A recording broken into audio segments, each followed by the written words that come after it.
सकाळी 2 time PDF आपल्याकडे share केली जाते, बरोबर ना?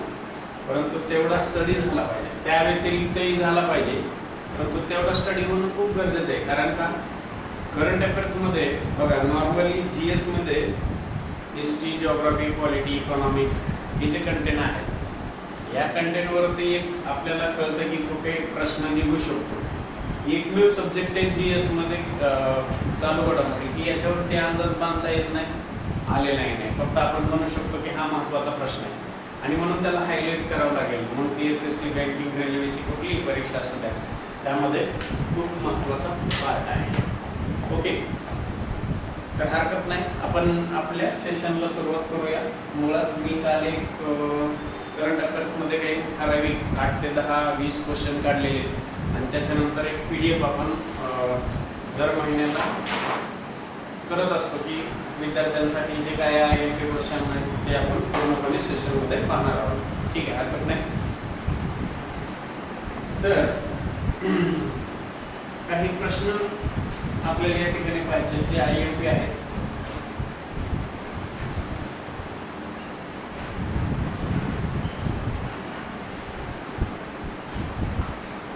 बघा, रायटिंग्स करायचे आपल्याला. IMP क्वेश्चन आहे आणि ते सुरुवातीला आपण बघणार आहोत.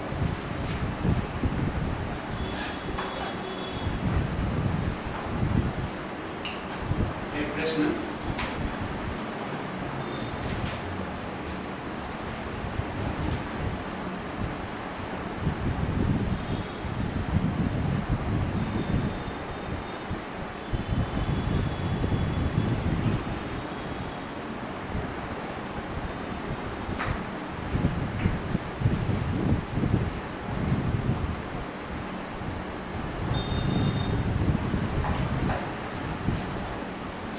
रायटिंग करायचे प्रत्येकाने. क्वेश्चन मी काढलेले काही प्रश्न जे IMP वाटतात त्याला मी खूप हायलाइट केले. असे 8 ते 10 प्रश्न काढलेत काल विद्यार्थ्यांसाठी की आपल्याला त्याच्यावरती जास्त फोकस करायचं, जे IMP क्वेश्चन आहेत. ठीक आहे, बघा, पहिला क्वेश्चन विचारलाय, भारतातील पहिले ऑफशोअर विमानतळ कोठे होणार आहे? बघा, हा खूप IMP क्वेश्चन आहे परीक्षेच्या दृष्टीने. कुठे होणार आहे? आता ऑफशोअर म्हणजे काय? हा, लक्षात ठेवा, हे खूप IMP क्वेश्चन आहे. बऱ्याचशा विद्यार्थ्यांना या शब्दाचा अर्थच कळला नसेल. ऑफशोअर म्हणजे नेमकं काय? ओके, तर समुद्राच्या कडेला कृत्रिमरित्या विमानतळ बनवण्यात येणार आहे, लक्षात ठेवा. आणि परीक्षेसाठी हा खूप IMP क्वेश्चन आहे. आता इथे अनेक टाइपचे क्वेश्चन विचारले जातात. बघा, हा प्रश्न किती महत्त्वाचा आहे परीक्षेसाठी. असे 10 प्रश्न सुरुवातीला मी हायलाइट करून काढलेले आहेत, तुम्हाला हे अंडरलाईन करून लिहायचं आहे, बरोबर. आता जर या ठिकाणी विचारलं की राज्य, तर राज्य आहे महाराष्ट्र. ठीक आहे, बघा, कसाही प्रश्न विचारला जाऊ शकतो बरं का. आता इथे विचारलंय की कोठे होणार आहे, अजून झालं नाही, पण मी ठिकाण सांगणार आहे तुम्हाला. पण कधी काळी तुम्हाला विचारलं जाईल भारतातलं पहिलं ऑफशोअर विमानतळ, राईट, तर कोणत्या राज्यात? महाराष्ट्रामध्ये. आता चला दुसरा प्रश्न, मग याच्यामध्येच महाराष्ट्रामध्ये कुठे? पालघर. कुठे होणार आहे बाळांनो? पालघर. ठीक आहे, त्याच्यामध्ये तिसरा प्रश्न बाळांनो, पालघर मध्ये नेमकं कुठे? कोरे नावाचं गाव आहे. असे 3ही प्रश्न आले पाहिजेत. म्हणजे ज्या वेळेस तुम्ही SSC, बँक, रेल्वेची परीक्षा द्याल तर त्यावेळेस तुम्हाला कदाचित राज्य विचारलं जाऊ शकते. ओके, काही पण विचारलं जाऊ शकते, किंवा आपण सरळ सेवेची एक्झाम देऊ एखादी कुठली SSC, बँक, रेल्वे व्यतिरिक्त महाराष्ट्र शासनाची तलाठी, ग्रामसेवक, पोलीस भरती वगैरे काय असेल ते, तर त्या ठिकाणी काय विचारलं जाईल रे? जिल्हा. आणि कदाचित स्पेसिफिक ठिकाण विचारलं जाईल तर ते कोरे नावाचं. आणि लक्षात, महाराष्ट्र राज्य, पालघर डिस्ट्रिक्ट, कोरे नावाचं विलेज म्हणजेच गाव, या ठिकाणी भारतातील पहिलं ऑफशोअर विमानतळ होणार आहे. ओके, या विमानतळासाठी समुद्र काठावर 900 कोटी रुपये खर्च अपेक्षित आहे, लक्षात ठेवा, 900 कोटी. आणि हे पूर्णपणे कृत्रिमरित्या विमानतळ बनवण्यात येणार आहे. पूर्णपणे कृत्रिमरित्या विमानतळ बनवण्यात येणार आहे. पहिला अतिशय IMP क्वेश्चन प्रत्येक एग्जाम साठी, पहिला अतिशय IMP क्वेश्चन प्रत्येक एग्जाम साठी नोटेड केलाय, प्रत्येक एग्जाम साठी खूप महत्त्वाचे प्रश्न आहेत बघा, काही 8 ते 10 प्रश्न. आता 106 पेजची मूळ PDF आहे, त्याच्यामध्ये मी तुम्हाला प्रश्न काढलेले आहेत. आपण नंतर जसंही म्हणजे सेशन मध्ये 10 IMP क्वेश्चन संपतील पूर्ण PDF बघणार आहोत आणि ती तुम्हाला शेअर पण केली जाणार आहे व्हॉट्सअपला, नो टेन्शन. परंतु आपल्याला हायलाइट पण करायचा आहे. पहिला प्रश्न कळला सगळ्यांना, ठीक आहे. चला दुसरा प्रश्न काय काढलाय बघा, मी खूप IMP क्वेश्चन आहे. दुसरा बघा काय विचारलंय, 100वे अखिल भारतीय साहित्य संमेलन कोणत्या विद्यापीठात होणार आहे? बाळांनो याला मी आणखी एका प्रश्नामध्ये डिवाइड करेल. कोणत्या? तर असं विचारलं जाईल की आतापर्यंत जेवढे 100 अखिल भारतीय साहित्य संमेलन झालेली आहेत, तर काय विचारलं जाईल, पहिलेच असं साहित्य संमेलन भरणार आहे की ते एका विद्यापीठात भरणार आहे. लक्षात येते सगळ्यांच्या? म्हणजे आतापर्यंत 100 साहित्य संमेलन झालेली आहेत. किती? 100. 100व भरणार आहे, भरलेलं नाही. परंतु तुम्हाला बाकीचे जे 99 साहित्य संमेलन आहेत ते कुठेतरी एखाद्या ग्राउंड वरती, कुठेतरी एखाद्या हॉल वरती झालेले आहेत. बरोबर आहे? पहिले असं साहित्य संमेलन आहे 100व, ते कुठे होणार आहे बाळांनो? विद्यापीठात. कोणत्या विद्यापीठात? तर पुणे विद्यापीठ. पुणे विद्यापीठाचं नाव काय बाळांनो? सावित्रीबाई फुले पुणे विद्यापीठ. आलं लक्षात सगळ्यांच्या? या हे जे साहित्य संमेलन आहे हे 2027 मध्ये होणार आहे जानेवारी महिन्यात. याच्या अध्यक्षांची निवड झालेली नाही, लक्षात ठेवा. ओके, म्हणजे याला आपल्याला या प्रश्नाला 2 टाइप मध्ये करता येईल. मग टाइप 1 कसा की पहिलं असं साहित्य संमेलन आहे की ते कोणत्या तरी एका विद्यापीठात भरलेलं आहे. हे भारतातलं पहिलं साहित्य संमेलन आहे जे विद्यापीठात भरलेलं आहे. चला आपण आता याला थोडंसं आणखी डीप मध्ये जाऊया. कदाचित तुम्हाला विचारलं जाईल आता 100व भरणार आहे पण 99 झाले ना 2026 मध्ये, येते लक्षात सगळ्यांच्या? तर विचारलं जाईल 99 अखिल भारतीय साहित्य संमेलन कोठे भरलं? तर लक्षात ठेवा हे भरलं साताऱ्याला. कुठे भरलं? साताऱ्याला. आणि याचे अध्यक्ष मात्र होते विश्वास पाटील. ओके, हेही तुम्हाला कदाचित परीक्षेला विचारलं जाऊ शकतं, थोडंसं डीप केलेलं आहे मी. ओके, 99 साहित्य संमेलन, 99 साहित्य संमेलन हे कुठे भरलं? साताऱ्याला. आणि 100व कुठे भरणार आहे? पुण्यामध्ये विद्यापीठात. पहिलं असं साहित्य संमेलन हे जे कुठे भरणार आहे? विद्यापीठात भरणार आहे. समजतंय सगळ्यांना?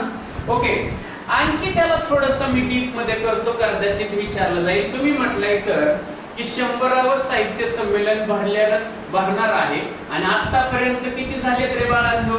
99. मग कदाचित आपल्याला पहिलं साहित्य संमेलन विचारलं जाऊ शकतं. ते साहित्य संमेलन 1878 साली भरलं. कधी भरलं? अखिल भारतीय साहित्य संमेलन पहिलं कुठे भरलं? कधी भरलं? 1878 साली. आणि ते कुठे भरलं बाळांनो? पुणे या ठिकाणी. कुठे भरलं? बघा लक्षात ठेवा, 100व सुद्धा कुठे? पुण्यामध्ये. आणि पहिलं सुद्धा कुठे?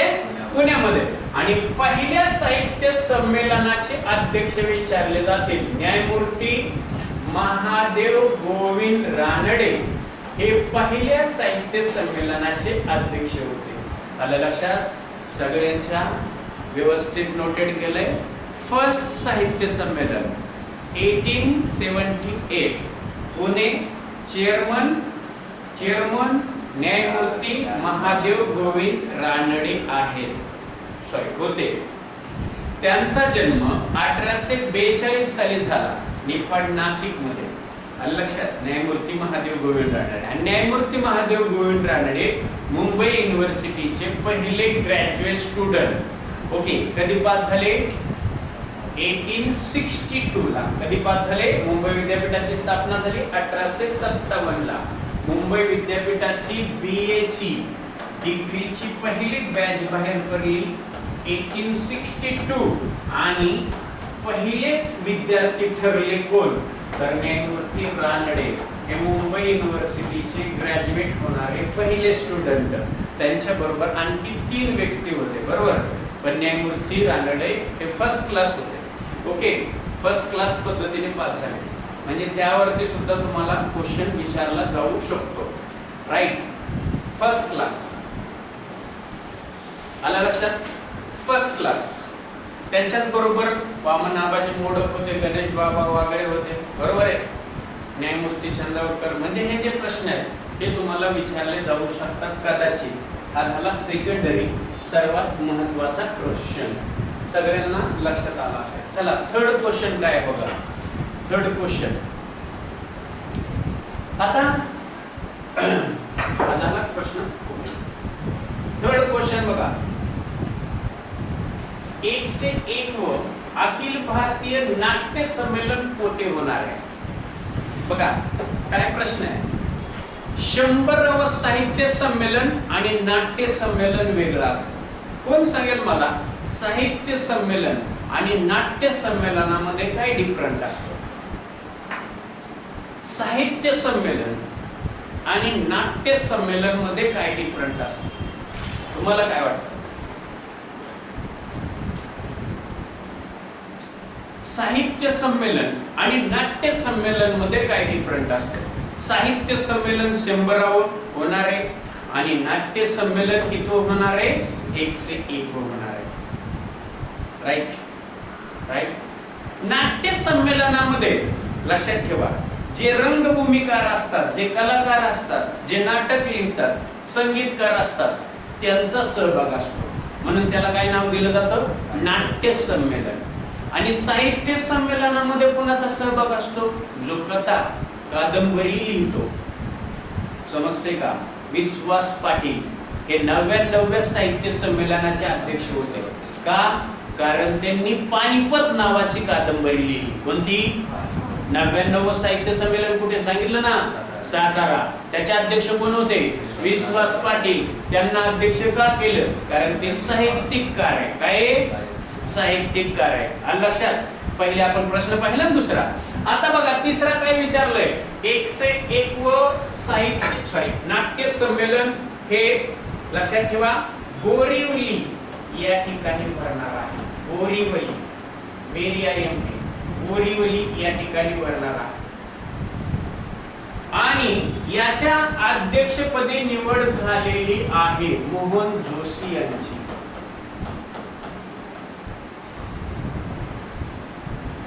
मात्र मी शिकवताना सांगितलं, मात्र 100व्या साहित्य संमेलनाच्या अध्यक्षांची निवड झालेली नाही. फरक लक्षात घ्यायचा दोन्हीमध्ये. खूप IMP क्वेश्चन आहे हा सुद्धा. राईट.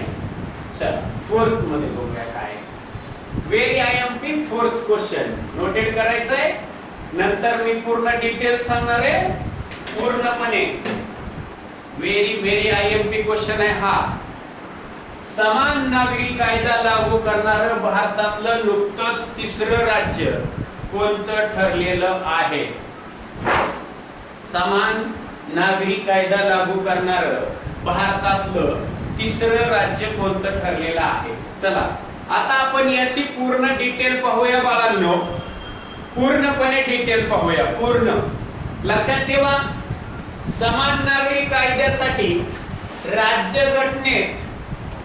राज्यघटनेत कोणत्या कलमाचा वापर केलेला आहे. कलम 44.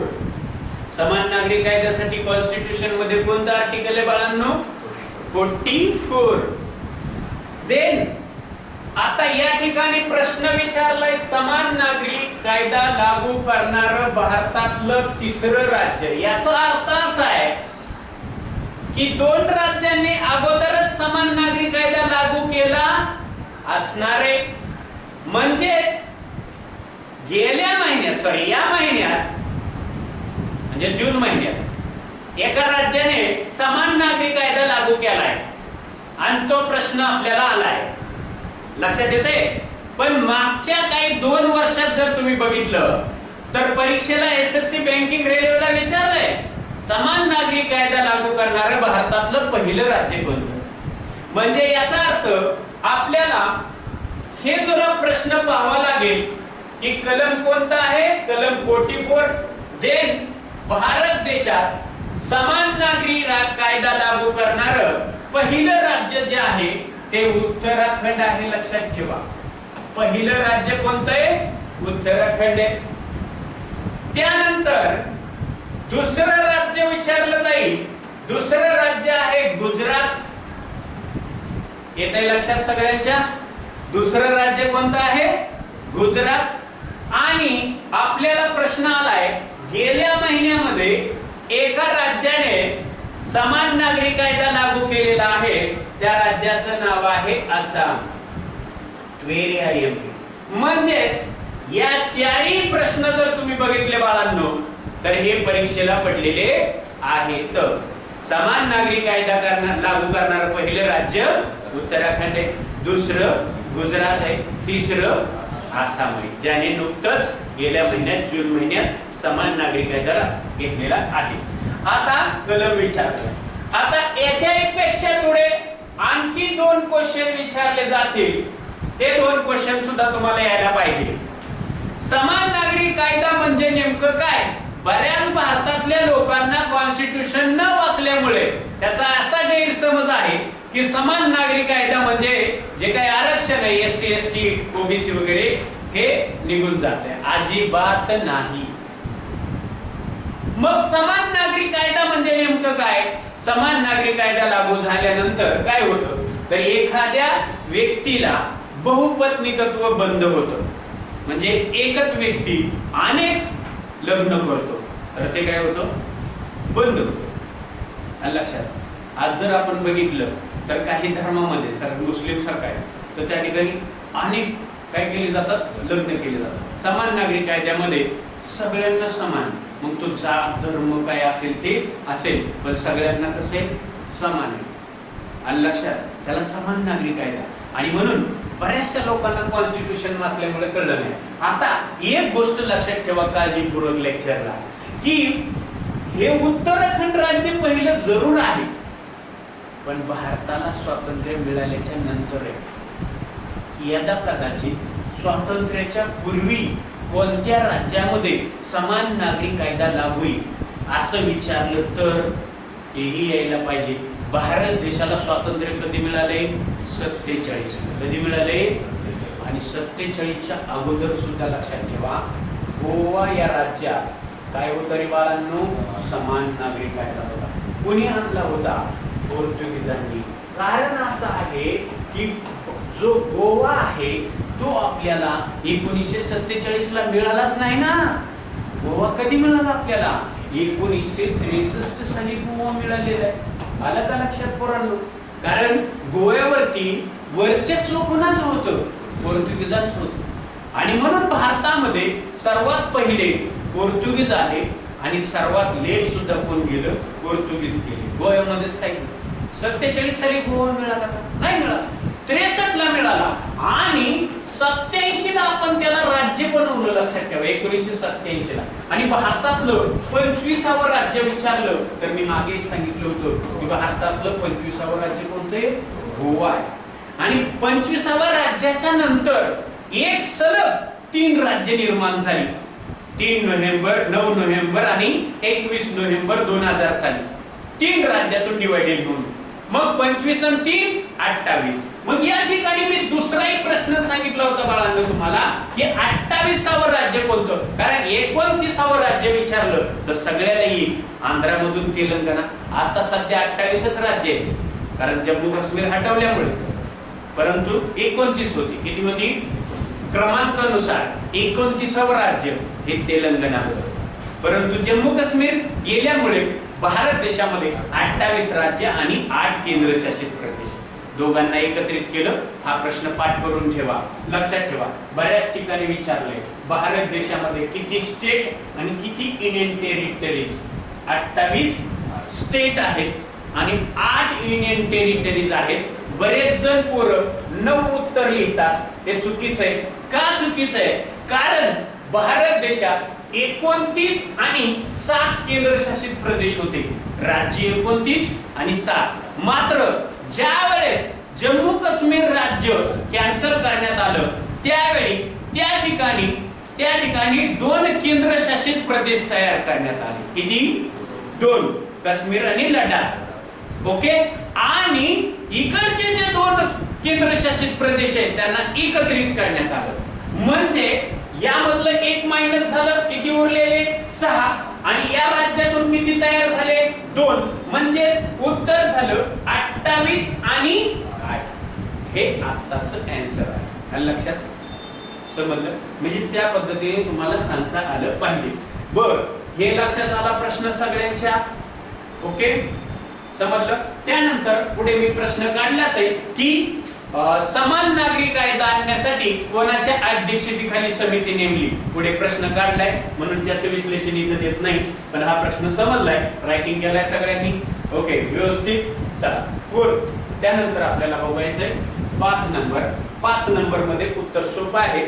समान नागरी कायदा आणण्यासाठी कोणाच्या अध्यक्षतेखाली? रंजना प्रकाश देसाई, नाव लक्षात ठेवा, यांच्या अध्यक्षतेखाली एक समिती नियुक्त करण्यात आलेली आहे. रंजना प्रकाश देसाई यांच्या अध्यक्षतेखाली एक समिती नियुक्त करण्यात आलेली आहे.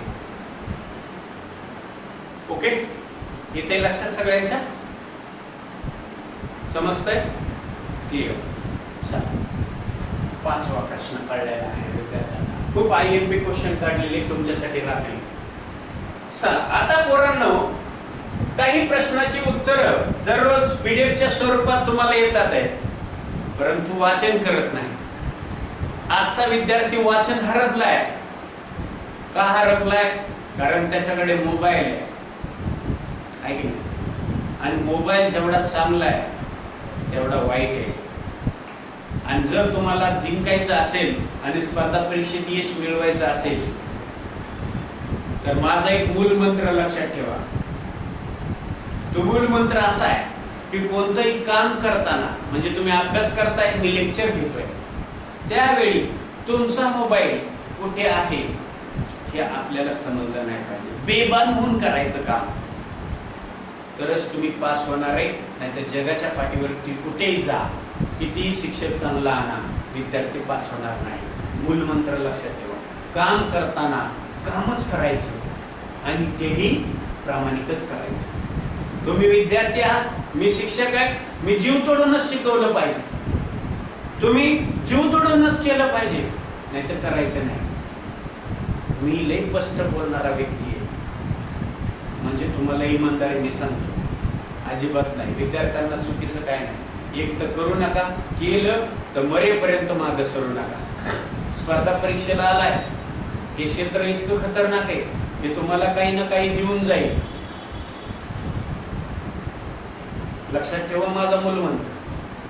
पण अभ्यास कधीच वाया गेला नाही आणि जाणारही नाही. तुम्ही काही बनू शकता. याच्यातून इतके ऑप्शन आहेत, ते शेवटच्या क्षणी सांगेल. आता सांगितलं तर ऑप्शनच शोधत बसा, आहे की नाही? आणि म्हणून लक्षात घ्या, काळजीपूर्वक कोणतीही गोष्ट करा. आता बघा, खालीलपैकी कोणत्या देशात फिफा वर्ल्ड कप जो आहे फुटबॉलचा हा भरलेला नाही? याचा अर्थ किती देशात भरला असेल? आता इथं ऑप्शन मी टाकले नाही, परंतु तुम्हाला काय वाटतंय? सध्या वर्ल्ड कप चालू आहे ना रे? कुठल्या देशात चालू आहे रे? अमेरिका, मेक्सिको आणि कॅनडा. क्या बात आहे, व्हेरी नाईस. लक्षात ठेवा, म्हणजे परीक्षेला विचारलं जाईल की कोणत्या देशात भरला नाही, हा शब्द खूप महत्वाचा आहे. ज्यावेळेस तुम्ही एक्झामला जाल शेवटपर्यंत प्रश्न वाचणं गरजेचं आहे. नाही विचारलंय म्हणजे 3 देशात भरलाय, चौथा तुम्हाला चुकीचा ओळखायचा आहे. मग अमेरिका बरोबर आहे, 2 नंबरला कॅनडा आहे, बरोबर आहे. आलं का लक्षात रे? 3 नंबरला मेक्सिको आहे, बरोबर आहे. 4 नंबरला कोणता तरी इंग्लंड, फ्रान्स वगैरे कुठलाही देश दिला जाईल. हे तुमचं काय असेल रे? उत्तर असेल. आलं लक्षात? म्हणजे सध्या किती? अमेरिका, कॅनडा आणि मेक्सिको या ठिकाणी फिफा वर्ल्ड कप भरलेला आहे. चला पुढे, याला आणखी मी थोडंसं डीप करून टाकतो. सध्याच्या वर्ल्ड कप मध्ये आतापर्यंतच्या इतिहासात सर्वाधिक गोल करण्याचा विक्रम कोणाच्या नावावरती? लिओनेल मेसीच्या नावावरती. किती गोल केलेत रे? टोटल 18. ओके, 18 गोल केलेले आहेत. म्हणून रेकॉर्ड झालेले लक्षात ठेवा मेसीचं. मेसीने आतापर्यंतच्या इतिहासात सर्वाधिक गोल करण्याचा रेकॉर्ड ठेवलेला आहे. दुसरी गोष्ट आहे की आतापर्यंतच्या इतिहासात सर्वाधिक किती संघाने फुटबॉल मध्ये भाग घेतलेला आहे? फुटबॉल मध्ये भाग घेतलेला आहे. कारण या वर्ल्ड कप मध्ये सर्वाधिक देशांनी भाग घेतलेला आहे. 48 देश, 48 देशांनी भाग घेतलाय लक्षात ठेवा. यापूर्वीच्या वर्ल्ड कपला 32 देशांचा सहभाग होता. किती? 32. परंतु ह्या पण गोष्टी तुम्हाला विचारल्या जातील की आतापर्यंतच्या वर्ल्ड कप मध्ये सर्वाधिक देश सहभागी होणारा हा वर्ल्ड कप आहे. 48 देशांनी काय नोंदवलाय? आपला सहभाग नोंदवलाय. हे सुद्धा तुम्हाला माहित असणं गरजेचं आहे. पुढे येणार आहे मेसीचा प्रश्न, म्हणून विश्लेषण करत नाही. Okay, sorry. हा, मेसीचा सर्वात उंच पुतळा कोणत्या देशात उभारण्यात आलेला आहे? अर्जेंटिना. मेसी हा अर्जेंटिनाचाच खेळाडू आहे आणि अर्जेंटिनाने एका खेळाडूचा पुतळा उंच उभारलेला आहे नुकताच. जो पुतळा जवळपास 85 मीटर उंचीचा आहे. किती? 85 मीटर उंचीचा आहे. आणि आतापर्यंतच्या इतिहासात एका खेळाडूचा हा सर्वात उंच पुतळा आहे. आतापर्यंतच्या इतिहासात एखाद्या खेळाडूचा हा सर्वात उंच पुतळा मानला जातो. हे लक्षात तुम्हाला ठेवायचं आहे. ओके, यानंतर 8वा प्रश्न काय विचारलाय बघा. हा प्रश्न तुम्हाला उत्तर यायलाच पाहिजे, परंतु तुम्ही टीव्ही वगैरे काय बघत नसणार, त्याच्यामुळे तुम्हाला याचं उत्तर येणार नाही. महाराष्ट्राच्या विधान परिषदेच्या उपाध्यक्षपदी नुकतीच कोणाची नियुक्ती झालेली? कोण सांगेल उत्तर? कुठून जाणारा व्यक्तीचाच उपाध्यक्ष केलेला आहे. ठाकरे गटातून आहे की नाही? वाचत नाही. सचिन अहिर आहे का रे? सचिन अहिर हे ठाकरे गटाचे एमएलए होते. ते फुटून शिंदे गटाकडे गेले आणि लगेचच त्यांना विधान परिषदेचे काय बनवण्यात आलं? उपाध्यक्ष बनवण्यात आलं. कदाचित तुम्हाला विधान परिषदेचे अध्यक्ष विचारले जातील. कोण सांगेल रे विधान परिषदेचे महाराष्ट्राचे अध्यक्ष कोण आहेत? राम शिंदे. कोण आहेत? राम शिंदे. महाराष्ट्राच्या विधानसभेचे अध्यक्ष कोण आहेत? Rahul Norway. Rahul Norway.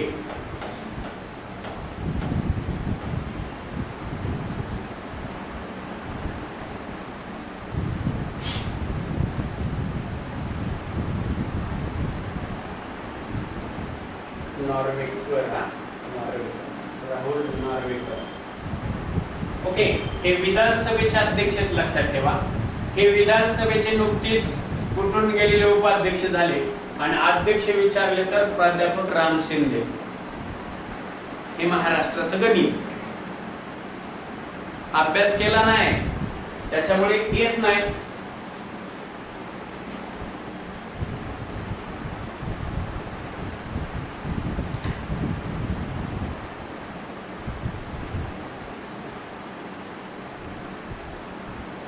Charging लावले का? बंद केलं?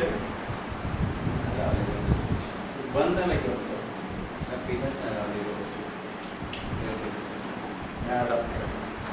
राजश्री, हा बंद कसं काय झालं? चार्जिंग नाही लावला?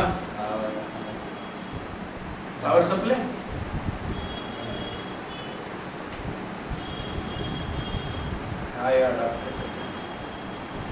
पावर संपली काय?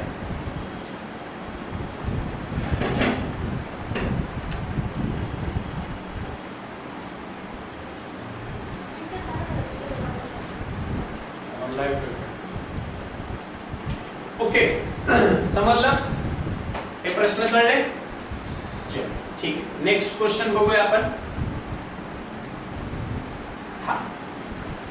हा देखील एक महत्वपूर्ण प्रश्न आहे.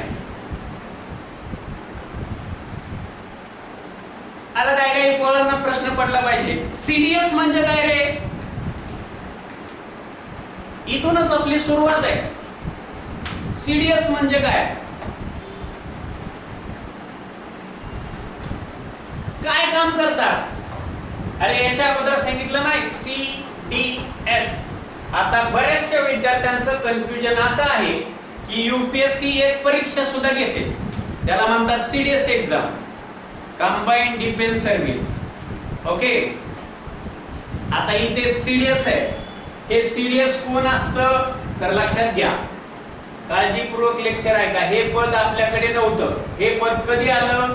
2016 साली नरेंद्र मोदींनी हे पद आणलं. का आणलं? कारण आपल्याकडे आर्मी आहे, नेव्ही आहे आणि एअरफोर्स आहे. या तिन्ही दलाचे सरसेनापती हे राष्ट्रपतींना रिपोर्ट करायचे. आलं का लक्षात सगळ्यांच्या? कोणाला रिपोर्ट करतात? राष्ट्रपती हे तिन्ही दलाचे सरसेनापती असतात, बरोबर. आणि म्हणून इथून पुढे या तिघांना राष्ट्रपतीकडे जाण्याची गरज नाही. मग काय करेल तर हे आर्मी, नेव्ही, एअरफोर्स हे सीडीएस ला रिपोर्ट करतील. कोणाला?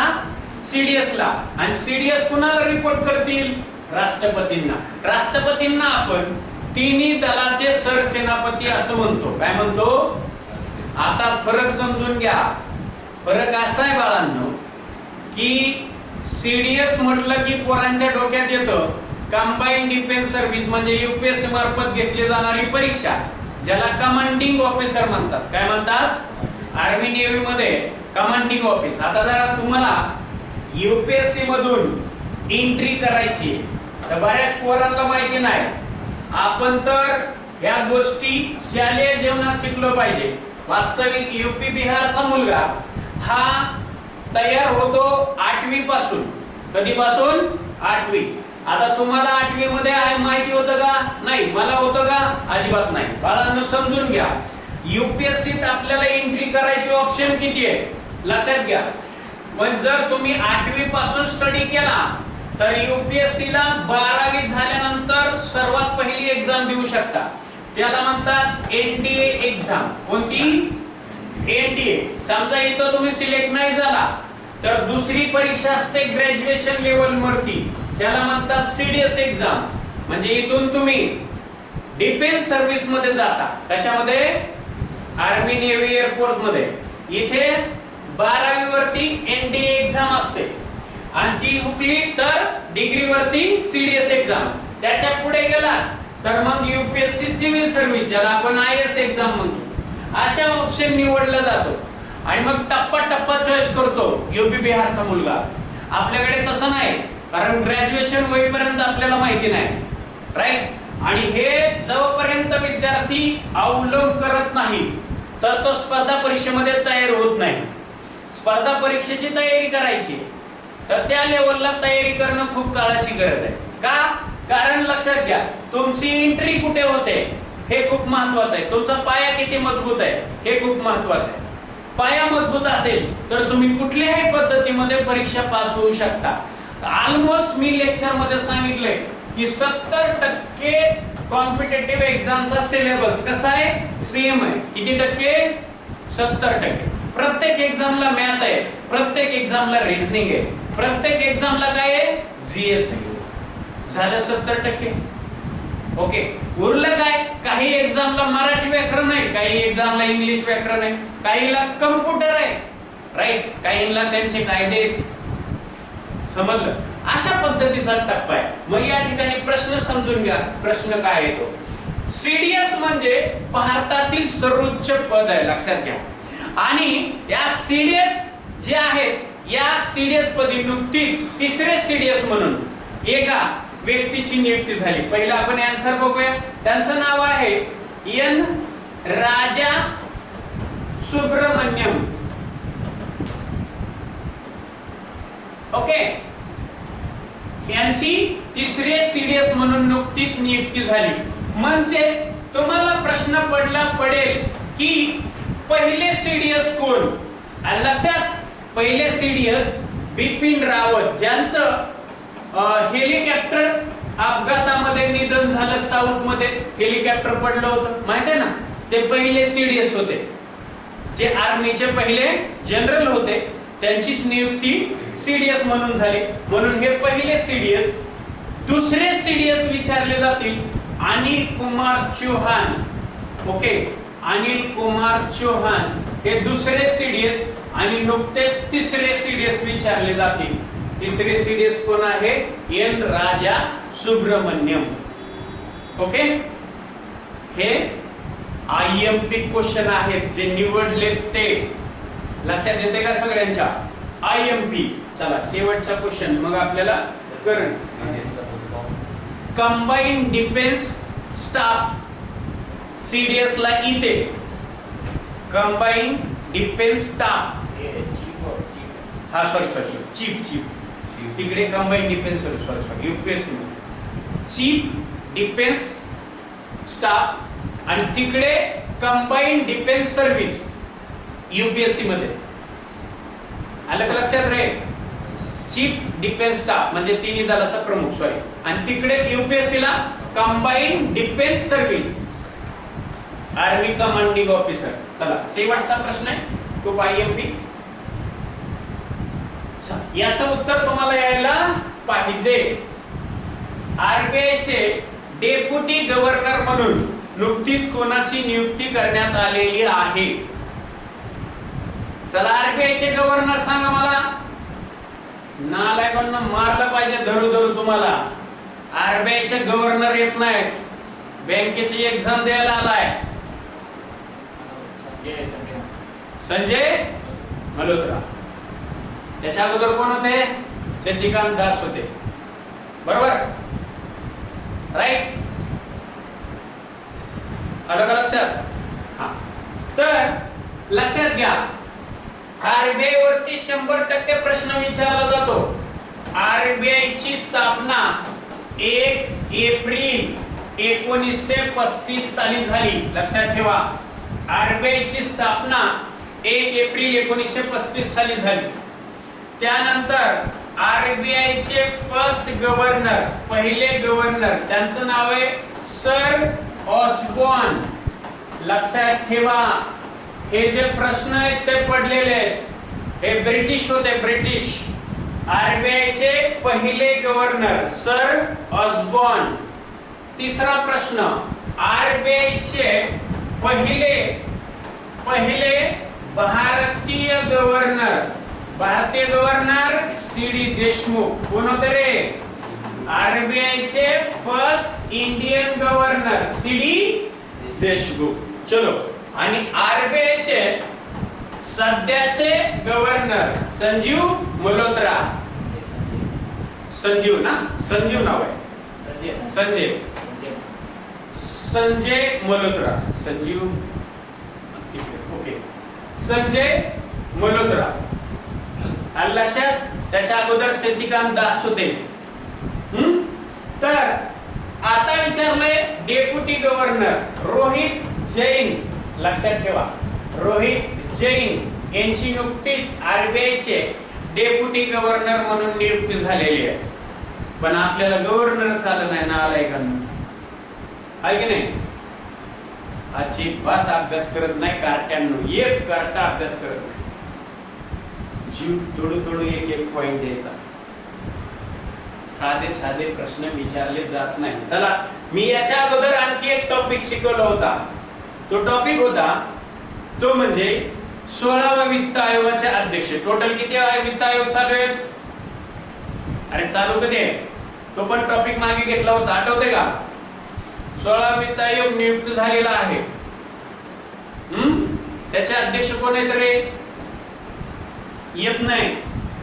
16 वित्त आयोगाचे अध्यक्ष शिकवले का? हा एक आयएमपी क्वेश्चन आहे, घेतला नाही पण आला नाही.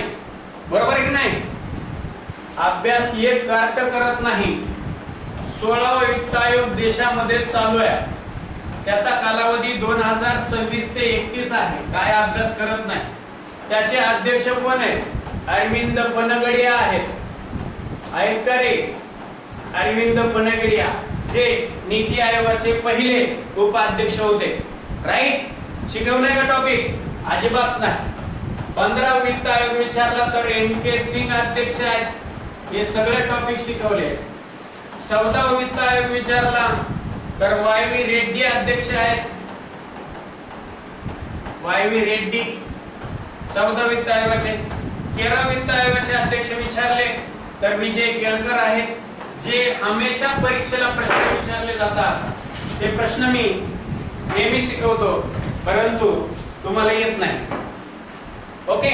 त्यानंतर 12 वित्त आयोग विचारला तर सी रंगराजन त्याचे अध्यक्ष होते 12 वित्त आयोगाचे.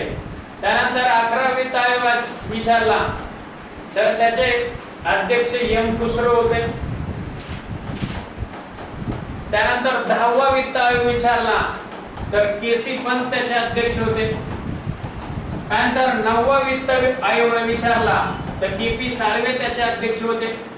8वा वित्त आयोग विचारला तर महाराष्ट्रीयनचे यशवंतराव चव्हाण त्याचे अध्यक्ष होते. शिकवले का रे हे? 7वा वित्त आयोग विचारला तर एम जे सेलात त्याचे अध्यक्ष होते. ओके. 6वा वित्त आयोग विचारला तर ब्रह्मानंद रेड्डी अध्यक्ष होते. 5वा वित्त आयोग विचारला तर महावीर त्यागे आहेत. 4था वित्त आयोग विचारला तर एके चंद आहेत. ओके. पहिला वित्त आयोग विचारला तर केसी नियोगी अध्यक्ष आहेत. दुसरा विचारला तर केसी नियोगी पहिल्या वित्त आयोगाचे अध्यक्ष. दुसऱ्या वित्त आयोगाचे अध्यक्ष के संतनम आहेत. हा टॉपिक घेतलाय अगोदर का नाही घेतला? बोला लवकर. अरे घेतलाय का नाही? अरे घेतलाय ना? लवकर सांगा. घेतलाय ना? मग येत नाही. 16 वित्त आयोग विचारला जाणार आहे परीक्षेला. आपल्या कार्ट्याला येऊ नये. बरं, हा टॉपिक मी पहिला घेतलेला आहे. 16वा वित्त आयोग घेतलं का रे सगळ्यांनी नाव? पटापट. 16 वित्त आयोगाचे अध्यक्ष अरविंद पनगडिया. त्यांच्याच ब्रॅकेट मध्ये लिहायचं हे नीती आयोगाचे पहिले उपाध्यक्ष होते. नीती आयोगाची स्थापना कधी झाली? 1 जानेवारी 2015. नीती आयोगाचे अध्यक्ष कोण असतात? पीएम असतात. कोण असतात? पीएम असतात. त्याच नीती आयोगाचे पहिले उपाध्यक्ष हे 16 वित्त आयोगाचे अध्यक्ष आहेत. ओके. अरविंद पनगडिया. 15 वित्त आयोगाचे अध्यक्ष एन के सिंग. 14 वित्त आयोगाचे अध्यक्ष वाय व्ही रेड्डी. बरोबर. 13 वित्त आयोगाचे अध्यक्ष महाराष्ट्रीयन विजय केळकर. 12वे सी रंगराजन. 11वे एम खुसरो. 10वे केसी पंत. 9वे महाराष्ट्रीयन साळवे. 8वे यशवंतराव चव्हाण महाराष्ट्रीयन. ओके. त्यानंतर 7वे एम जे सेला. 6वे ब्रह्मानंद रेड्डी. ब्रह्मानंद रेड्डी. आणि 5वे महावीर त्यागी. 4थे एके चंदा. 4थे राजा मानणार. आणि 3ऱ्याचे एके चंदा. दुसऱ्याचे के संतनम आणि पहिल्याचे केसी नियोगी. 16 वित्त आयोग आहे टोटल. किती? 16. त्यापैकी पहिला 16वा आणि 15वा तुम्हाला यूपीएससी एमपीएससीचा इतकं डीप विचारलं जाणार नाही. जसं शिकवतोय तसं. काहींच्या चेहऱ्यावर आताच 12 वाजले. कसं लक्षात ठेवा? 16. पण तुम्हाला लक्षात किती ठेवायचे? 16. अरविंद पनगडिया. घेतलं का रे? कालावधी 2026 ते 31. घेतलं सगळ्यांनी? हा लक्षात ठेवायचा आहे. त्यानंतर खाली 15वा अध्यक्ष एन के सिंग. कालावधी नीट लक्षात घ्या. 2020 ते 2025. 1 मार्काचा इथे प्रश्न आहे. तो यायला पाहिजे. काय प्रश्न आहे? की 15वा वित्त आयोगाचा कालावधी वाढवण्यात आलाय. किती वर्षांनी? 1 वर्ष. हा प्रश्न आहे परीक्षेसाठी.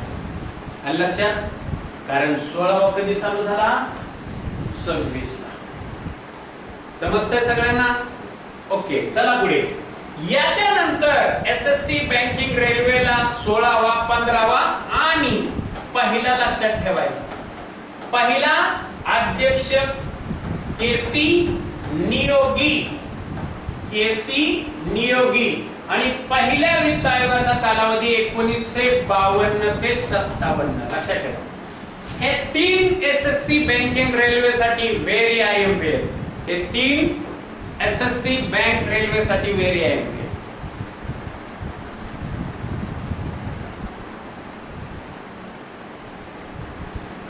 एसएससी बँक रेल्वेसाठी. पहिला केसी नियोगी, दुसरा केसी के संतनम, तिसरा हा थोडं डीप आहे, तिसरा जर विचारलं तर एके चंदा, चौथा राजमोहन, पाचवा महावीर त्यागी, सहावा ब्रह्मानंद रेड्डी, सातवा एम जे सेलर, आठवे यशवंतराव चव्हाण, नववे साळवे, दहावे केसी पंत, अकरावे एम खुसरो, बारावे सी रंगराजन, तेरावे विजय केलकर, चौदावे वायवे रेड्डी, 15वे इनके सिंग, 16वे अरविंद पनगडिया.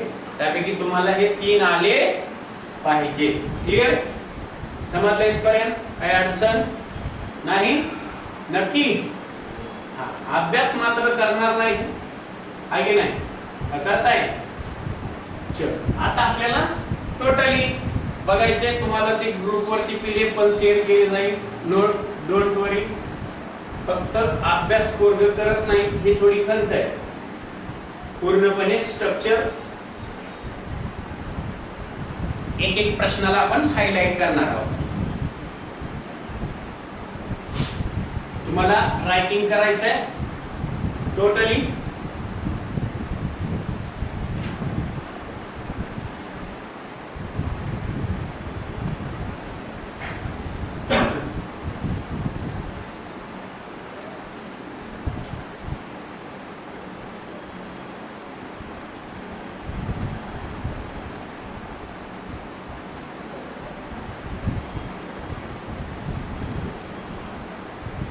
बघा पहिला प्रश्न काय विचारलाय, कोणत्या स्पर्धेत ईशा सिंगने महिलांच्या 25 मीटर पिस्तूल प्रकारात सुवर्ण पदक जिंकले? ओके. आता कधी कधी आपल्याला प्रश्न काय विचारला जातोय परीक्षेला हे खूप महत्त्वाचं आहे. कुठल्याही एक खेळाडूचं नाव दिलं जातं आणि तो कोणता खेळ खेळतो. ओके. मग आपल्याला याला काय करायचंय, थोडं टेक्निकली करायचंय. कसं? कधी काळी फक्त दिलं जाईल ईशा सिंग. काय दिलं जाईल रे बाळांनो? ईशा सिंग कोणता प्रकार? मग हे नेमबाजी. कोणता? नेमबाजी. जसं की कुस्तीपटू असेल तर त्याच्या पुढे आपल्याला कुस्तीपटू लिहावं लागेल, क्रिकेटपटू लिहावं लागेल, बॅडमिंटन लिहावं लागेल. जसं तुम्हाला विचार सायना नेहवाल काय खेळते? बॅडमिंटन. सानिया मिर्झा टेनिस. हा सर बरोबर आहे की नाही? योगेंद्र दत्त कुस्ती. ओके. तसं हे नाव लक्षात ठेवा, परीक्षेला विचारलं जाईल. ईशा सिंग पुढे काय येणार आहे? नेमबाजी. आता त्यांनी काय विचारले की सुवर्ण पदक जिंकलं तर ISSF विश्वकप स्पर्धामध्ये तिने सुवर्ण पदक जिंकलेलं आहे. 25 मीटर पिस्तूल प्रकारामध्ये 43 गुणांच्या विक्रमी गुणासह. आता हे जे अगोदरचा विक्रम होता तो दक्षिण कोरियाच्या नावे होता, म्हणजे यापूर्वी तो भारतात पहिल्यांदाच ईशा सिंग हिने जिंकून दिलेला आहे. ओके. या ठिकाणी बघा हा जो विश्वकप आहे किंवा सुवर्ण पदक आहे यावरती प्रश्न आहेत, पण माझ्या दृष्टीने IMP क्वेश्चन आहे की ईशा सिंग कोण आहे तर नेमबाज आहे. हा परीक्षेला विचारला जाणारा व्हेरी IMP क्वेश्चन आहे येणाऱ्या काळात. ईशा सिंगच्या पुढे नेमबाज लिहायचं. अजून कोण नेमबाज आहे? एखाद्या नेमबाज ज्याने सुवर्ण पदक जिंकलं? अभिनव बिंद्रा आहे. किती फेमस नाव. त्यानंतर राजवर्धन सिंग राठोड. राजवर्धन सिंग राठोड. म्हणजे हे नेमबाजची नाव तुम्हाला यायला पाहिजे. ते परीक्षेसाठी खूप महत्त्वाचं आहे. ठीक आहे. बघा नेक्स्ट क्वेश्चन काय आहे लक्षात द्यायचा. पॉलिमर नोट्स कोणत्या पदार्थापासून बनवल्या जातात? Secondary question. आता या ठिकाणी बघा नोट पाहिजे. नोट झाले पण ते अनेक नोटा, चलनी नोटा ज्याला म्हटलं जातं ते नोट्स झाले. आपण नोट्स म्हणजे समजू ते आपल्या उपयोगी नोट्स नाही. नोट्स म्हणजे नोटा. नोट्स म्हणजे नोटा. नोटा बनवण्यासाठी सुद्धा विशिष्ट प्रकारचा कागद लागतो. तो कागद कुठला आहे? पॉलिमर. ओके, आपल्या भारतीयमध्ये नोटा बनवण्यासाठी आपण कुठून कागद आणतो?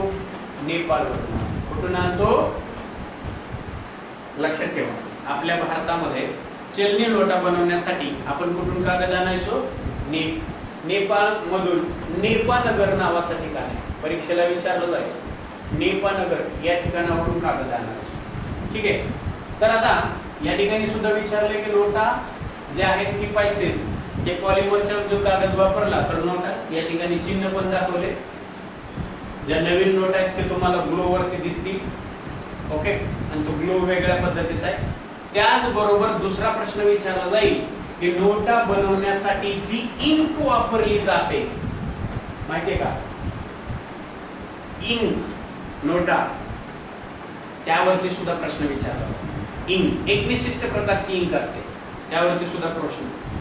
त्यानंतर तिसरा प्रश्न विचारला जाईल, तुम्ही मतदान केलंय का? मतदान केलंय की नाही? बोला की मतदान केलंय. मतदान करताना काय करतात? इंक लावतात. ती इंक कुठे तयार होते? भारतात एकाच ठिकाणी होते, हैदराबाद. कुठे? दुसरीकडे कुठेच मिळत नाही. विशिष्ट प्रकारची इंक असते. तुम्ही जर इथे या बोटाला नक्काला अशा पद्धतीने इंक लावलेला होतो मतदान करताना. कारण का? ओळखू यावं की मतदान केलेलं आहे. ते पुसून जात नाही, कमीत कमी 24 तास तरी जात नाही. म्हणून हे देखील प्रश्न परीक्षेमध्ये विचारले जातात, लक्षात ठेवा. थर्ड क्वेश्चन आहे, मेजर अभिलाषा बराक यांना कोणता पुरस्कार दिला गेला आहे व दिला जाणार आहे? ते मिलिटरी मधला पुरस्कार आहे.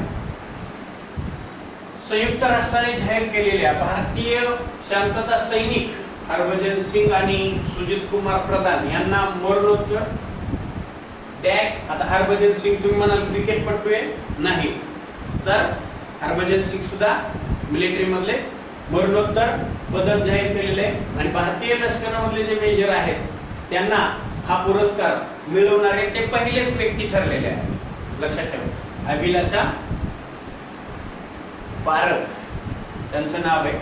त्यांना military gender advocate of the year 2025 हा पुरस्कार मिळालेला आहे.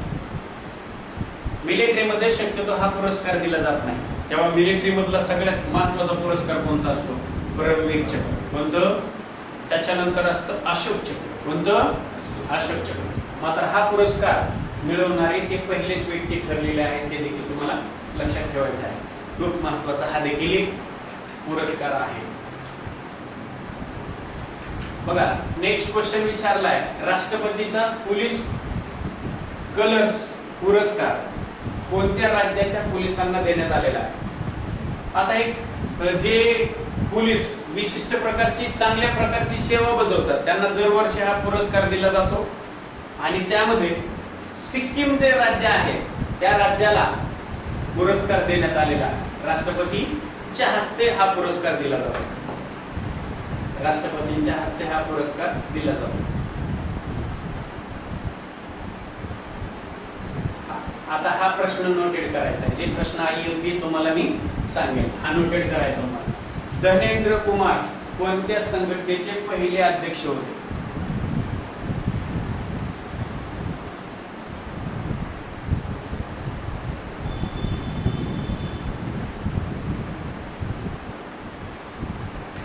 हा प्रश्न परीक्षेसाठी महत्त्वाचा आहे. का महत्त्वाचा आहे?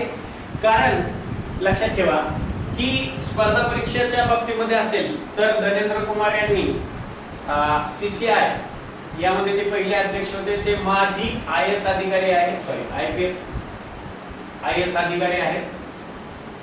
आणि स्पर्धा परीक्षा कायद्याप्रमाणे अंमलबजावणी करण्यात त्यांची सर्वात महत्त्वाची भूमिका आहे. म्हणून त्यावरती प्रश्न विचारला जाईल. ज्यांचं नुकतंच निधन झालं ते CCI या संघटनेचे पहिले अध्यक्ष होते.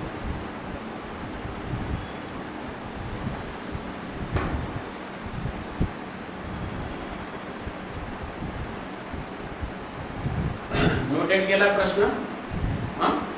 नेक्स्ट आता एवढं महत्वाचं नाही.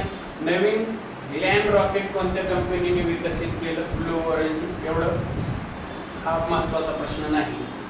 मात्र 2026 हा प्रश्न खूप महत्वाचा आहे.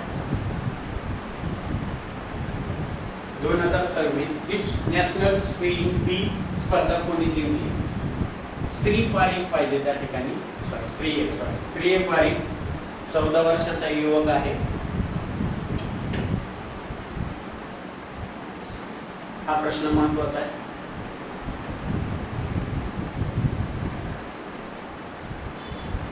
अचूक स्पेलिंग,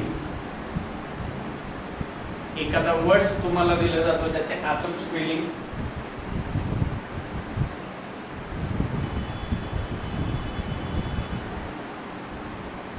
घेतला. ओके, नेक्स्ट पुन्हा IMP क्वेश्चन आहे खालचा, आणि यावरती मी अगोदरही विश्लेषण दिलेलं आहे. काल कधी आपलं जेव्हा मागचं लेक्चर झालं त्यावेळेस तुम्हाला सांगितलं होतं परीक्षेला, भारतात श्वेत क्रांतीचे जनक याची सगळी डिटेल घेतली होती का रे लेक्चरला? श्वेत क्रांतीला दुसरं नाव काय? धवल क्रांती. ओके, आणि कशा संदर्भात आहे? दुधाच्या. कशाच्या? झालंय का रे आपलं लेक्चर? वर्गीस कुरियन नाव सांगितलं होतं का? पद्मविभूषण पुरस्कार. ओके, वर्गीस कुरियन. ओके, त्यांनी 1965 एवढं पण सांगितलं होतं. NDDB ची स्थापना केली. कुठे केली? गुजरात मध्ये आनंद या ठिकाणी. भारतातली पहिली डेअरी, अमूल दूध पिता है इंडिया. राईट, कुठे टॅगलाईन आहे? यांचीच आहे ना. आणि अमूल डेअरी यांचीच आहे. त्याला नॅशनल डेअरी 1965, आणि म्हणूनच यांना पद्मश्री पुरस्काराने सन्मानित करण्यात आलं. नंतर पद्मभूषणने सन्मानित करण्यात आलं. आणि यांचा जन्मदिवस मिल्क डे, आता डेट आठवत नाही मला, तारीख कोणती आहे, 25 काहीतरी आहे. त्या दिवशी आपण राष्ट्रीय दूध दिवस म्हणून हे करतो. वर्गीस कुरियन यांचा जन्मदिवस 1 जून ना. हा, 1 जून लक्षात ठेवा. राष्ट्रीय दूध दिवस NDDB 1 जून. आता झाला, मी टाकलं पण होतं. वर्गीस कुरियन लक्षात. NDDB गुजरात मध्ये आनंद या ठिकाणी 1 जूनला राष्ट्रीय दूध दिवस. ठीक आहे. आता या ठिकाणी 3 नावं आहेत. त्याला पण आपण थोडासा न्याय देऊया, काय हरकत नाही. त्याचं विश्लेषण पण घेतलं होतं.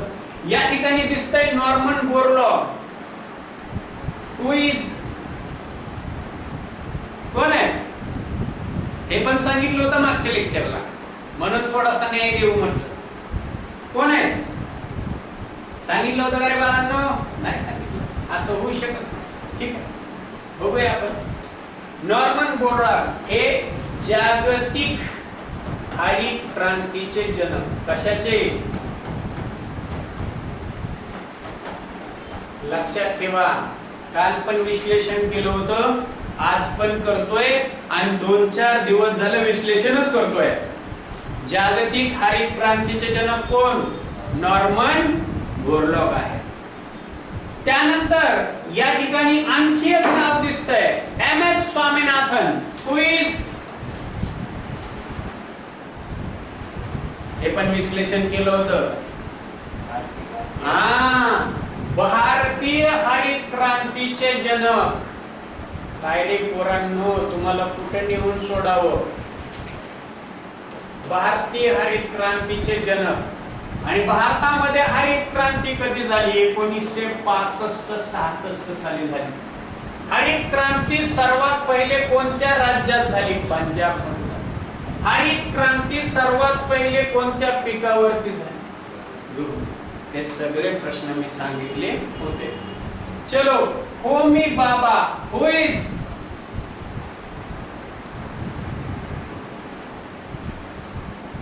काय करायचं तुमचं? BRC माहितीये का? मग कशामुळे?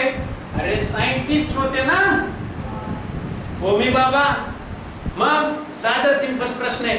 आणि मग तिसराही एक प्रश्न विश्लेषण केला होता की महाराष्ट्राचे हरित क्रांतीचे जनक काल किती तारीख होती? 1 जुलै.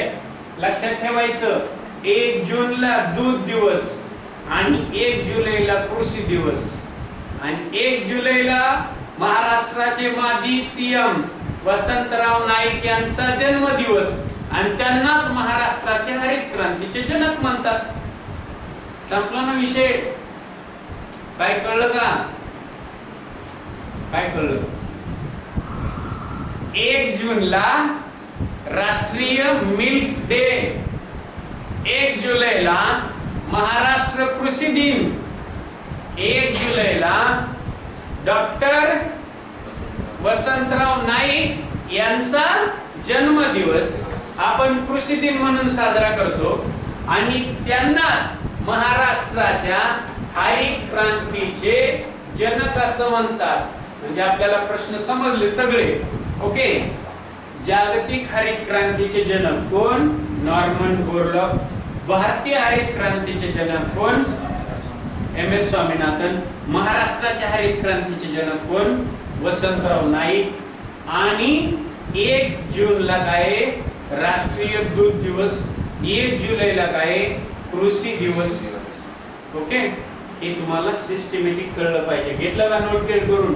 बरं, एक नाही 2-4 दिवस शिकवले रे.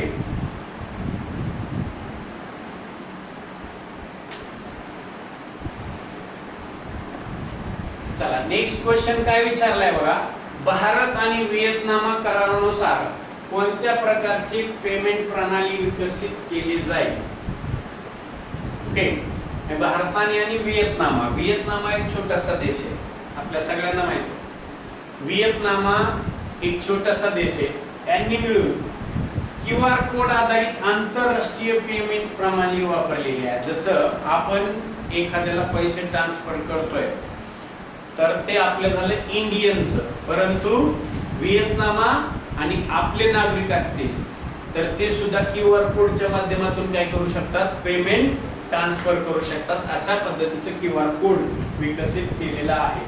ओके.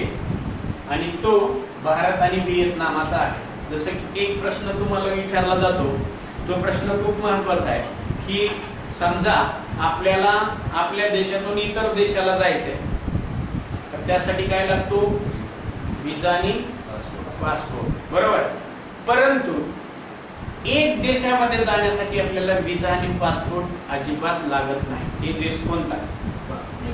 नेपाळ. नेपाळमध्ये आपल्याला विजा आणि पासपोर्ट लागत नाही, लक्षात ठेवा.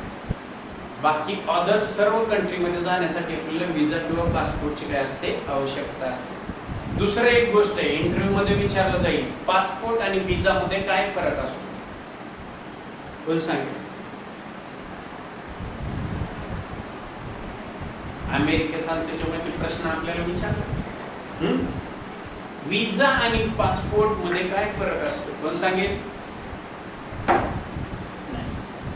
पासपोर्ट म्हणजे काय तर तुम्ही त्या देशाला व्हिजिटर म्हणून जाऊ शकता आणि विजा असेल तर त्या देशात तुम्ही राहू शकता. समजलं? दोन्हीतला फरक काय? पासपोर्ट असेल माझ्याकडे तर मी फक्त त्या देशाला एक ठराविक 2-4 दिवस व्हिजिटर म्हणून फिरायला म्हणून पर्यटकाची भूमिका बजावू शकता. मला जर त्या देशात राहायचं असेल तर माझ्याकडे काय असायला पाहिजे? विजा असायला पाहिजे. आणि म्हणूनच अमेरिकेने एक नवीन रूल काढलाय, विजा जर काढायचा असेल तुम्हाला तर अमेरिकेला काहीतरी पैसे द्यावे लागतील. अलग लक्षात. हा दोन्हीमध्ये फरक आहे. तसंच मी इंटरव्ह्यू मध्ये सुद्धा विचारतो, युद्ध आणि लढाईमध्ये काय फरक आहे? युद्ध आणि लढाईमध्ये काय फरक आहे? जसा मी प्रश्न विचारला पासपोर्ट आणि विजा मध्ये काय फरक आहे, तसं विचारलं जाईल युद्ध आणि लढाईमध्ये काय फरक आहे? कोण सांगेल? हा, लक्षात ठेवा. पहिलं फर्स्ट वॉर 1914 ला स्टार्ट झालं, 18 ला संपलं. आता एवढ्या दिवस फक्त लढले असतील का? नाही. तर युद्ध हे कितीही वर्ष चालू शकतं, कधीही मिटत नाही. करार झाला तरच ते मिटतं. लढाई मात्र आमने सामने खेळली जाते. तास 2-4 तास किंवा 24 तासाच्या आतमध्ये तिचा रिझल्ट लागतो. त्याला म्हणतात लढाई. त्याला काय म्हणतात? लढाई. तलवारीने होते. आलं लक्षात? त्याला म्हणतात लढाई. आणि युद्ध हे कितीही वर्ष चालू शकतं. आलं लक्षात? हा दोन्हीतला फरक आहे आणि हे दोन इंटरव्ह्यू मध्ये विचारले जाणारे प्रश्न आहेत 100%, आणि म्हणून हे करावे लागतील. चला नेक्स्ट क्वेश्चन आहे, ऑपरेशन सिंदूर वरील स्मरणार्थ पुस्तक कोणी प्रकाशित केलं? ठीक आहे, ऑपरेशन सिंदूर सगळ्यांना माहित आहे कशासाठी राबवलं गेलं?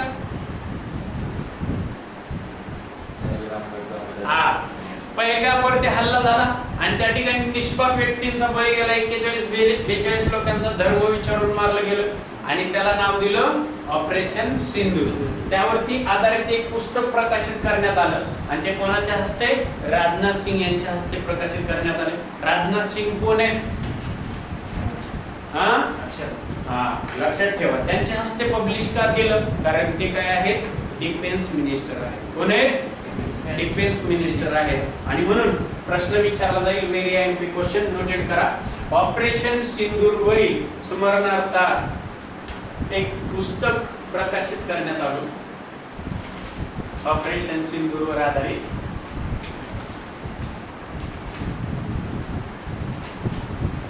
हे पुस्तक राजनाथ सिंग यांच्या हस्ते पब्लिश करण्यात आलं. ऑपरेशन सिंदूर IMP करून ठेवा.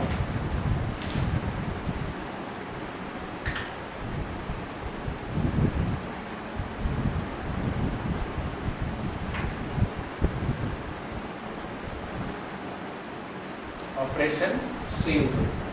चलो नेक्स्ट पुन्हा IMP क्वेश्चन आहे, घेतला वरचा. बघा, भारतातील पहिले खडक धोरण कोठे बांधण्यात आले? आता खडक धोरण म्हणजे नेमकं काय? सॉरी, खडक धरण म्हणजे नेमकं काय? सॉरी, खडक धरण म्हणजे काय?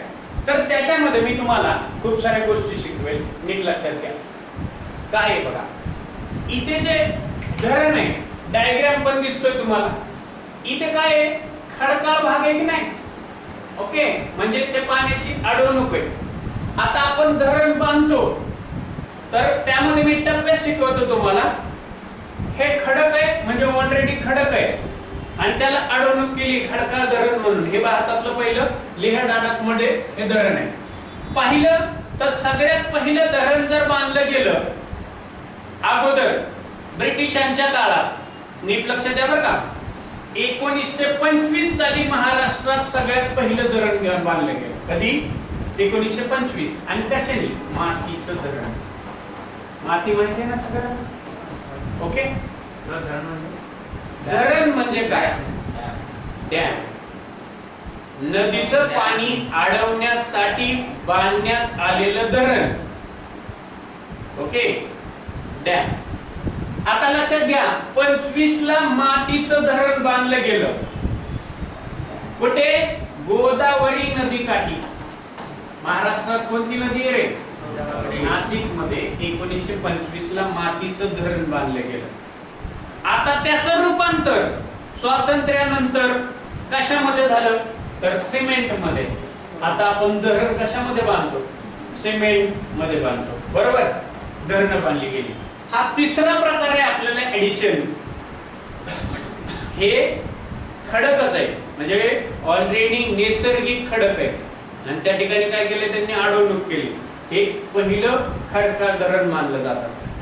त्यावरती क्वेश्चन विचारला जातो. ठीक आहे, आणि तोच प्रश्न आहे, मातीचं धरण विचारलं जाईल. सुरुवातीला मातीचं धरण बांधलं जायचं. कशाचं? आता घराचं सुद्धा उदाहरण घ्या ना. आपल्या जुन्या काळात ग्रामीण भागात गेला तर कशापासून घर होतं? समजा आमचं मातीचं घर होतं. त्याला असा पोतारा दिला जायचा व्हाईट कलरचा. तुम्हाला माहित नसेल पण आमच्या काळात असा कलर वगैरे काय नव्हतं. पांढरी माती आणायची आणि त्याला पोतारा द्यायचा. त्याला काय म्हणायचं? पोतारा देणं. ओके, व्हाईट पद्धतीने. मातीचं नंतर काय झालं तर दगडात घर कशात बांधून लावलं आपण? दगड फोडायचे, त्याला सिस्टमॅटिक करायचं. ओके, म्हणजे दगडाचं. तिसरं, मग नंतर मातीपासून आपण तयार काय केली? वीट. ओके, आणि बांधकाम कशात झालं? विटामध्ये. ओके, अशा पद्धतीने स्ट्रक्चर वाढत गेलं. ओके, सुरुवातीला माती, नंतर दगड, नंतर वीट. ओके, आता आपल्याला वेगवेगळ्या टेक्नॉलॉजी येते, परंतु हे प्रवास आहे तो प्रवास आपल्याला लक्षात ठेवायचा आहे. ठीक आहे. नेक्स्ट बघा, ओडिशामधील प्रस्तावित सेमीकंडक्टर प्रकल्पात एकूण किती गुंतवणूक केली? आता हा महत्त्वाचा प्रश्न नाही. $3 अब्ज. ओके, नेक्स्ट क्वेश्चन बघूया आपण. हा महत्त्वाचा आहे. भारत सरकारने, याला IMP करायचं, भारत सरकारने अलीकडेच पांडिचेरीमध्ये किती नवीन विशेष आर्थिक क्षेत्रांना सीज मंजुरी दिली? ओके, 2. आता पांडिचेरीमध्ये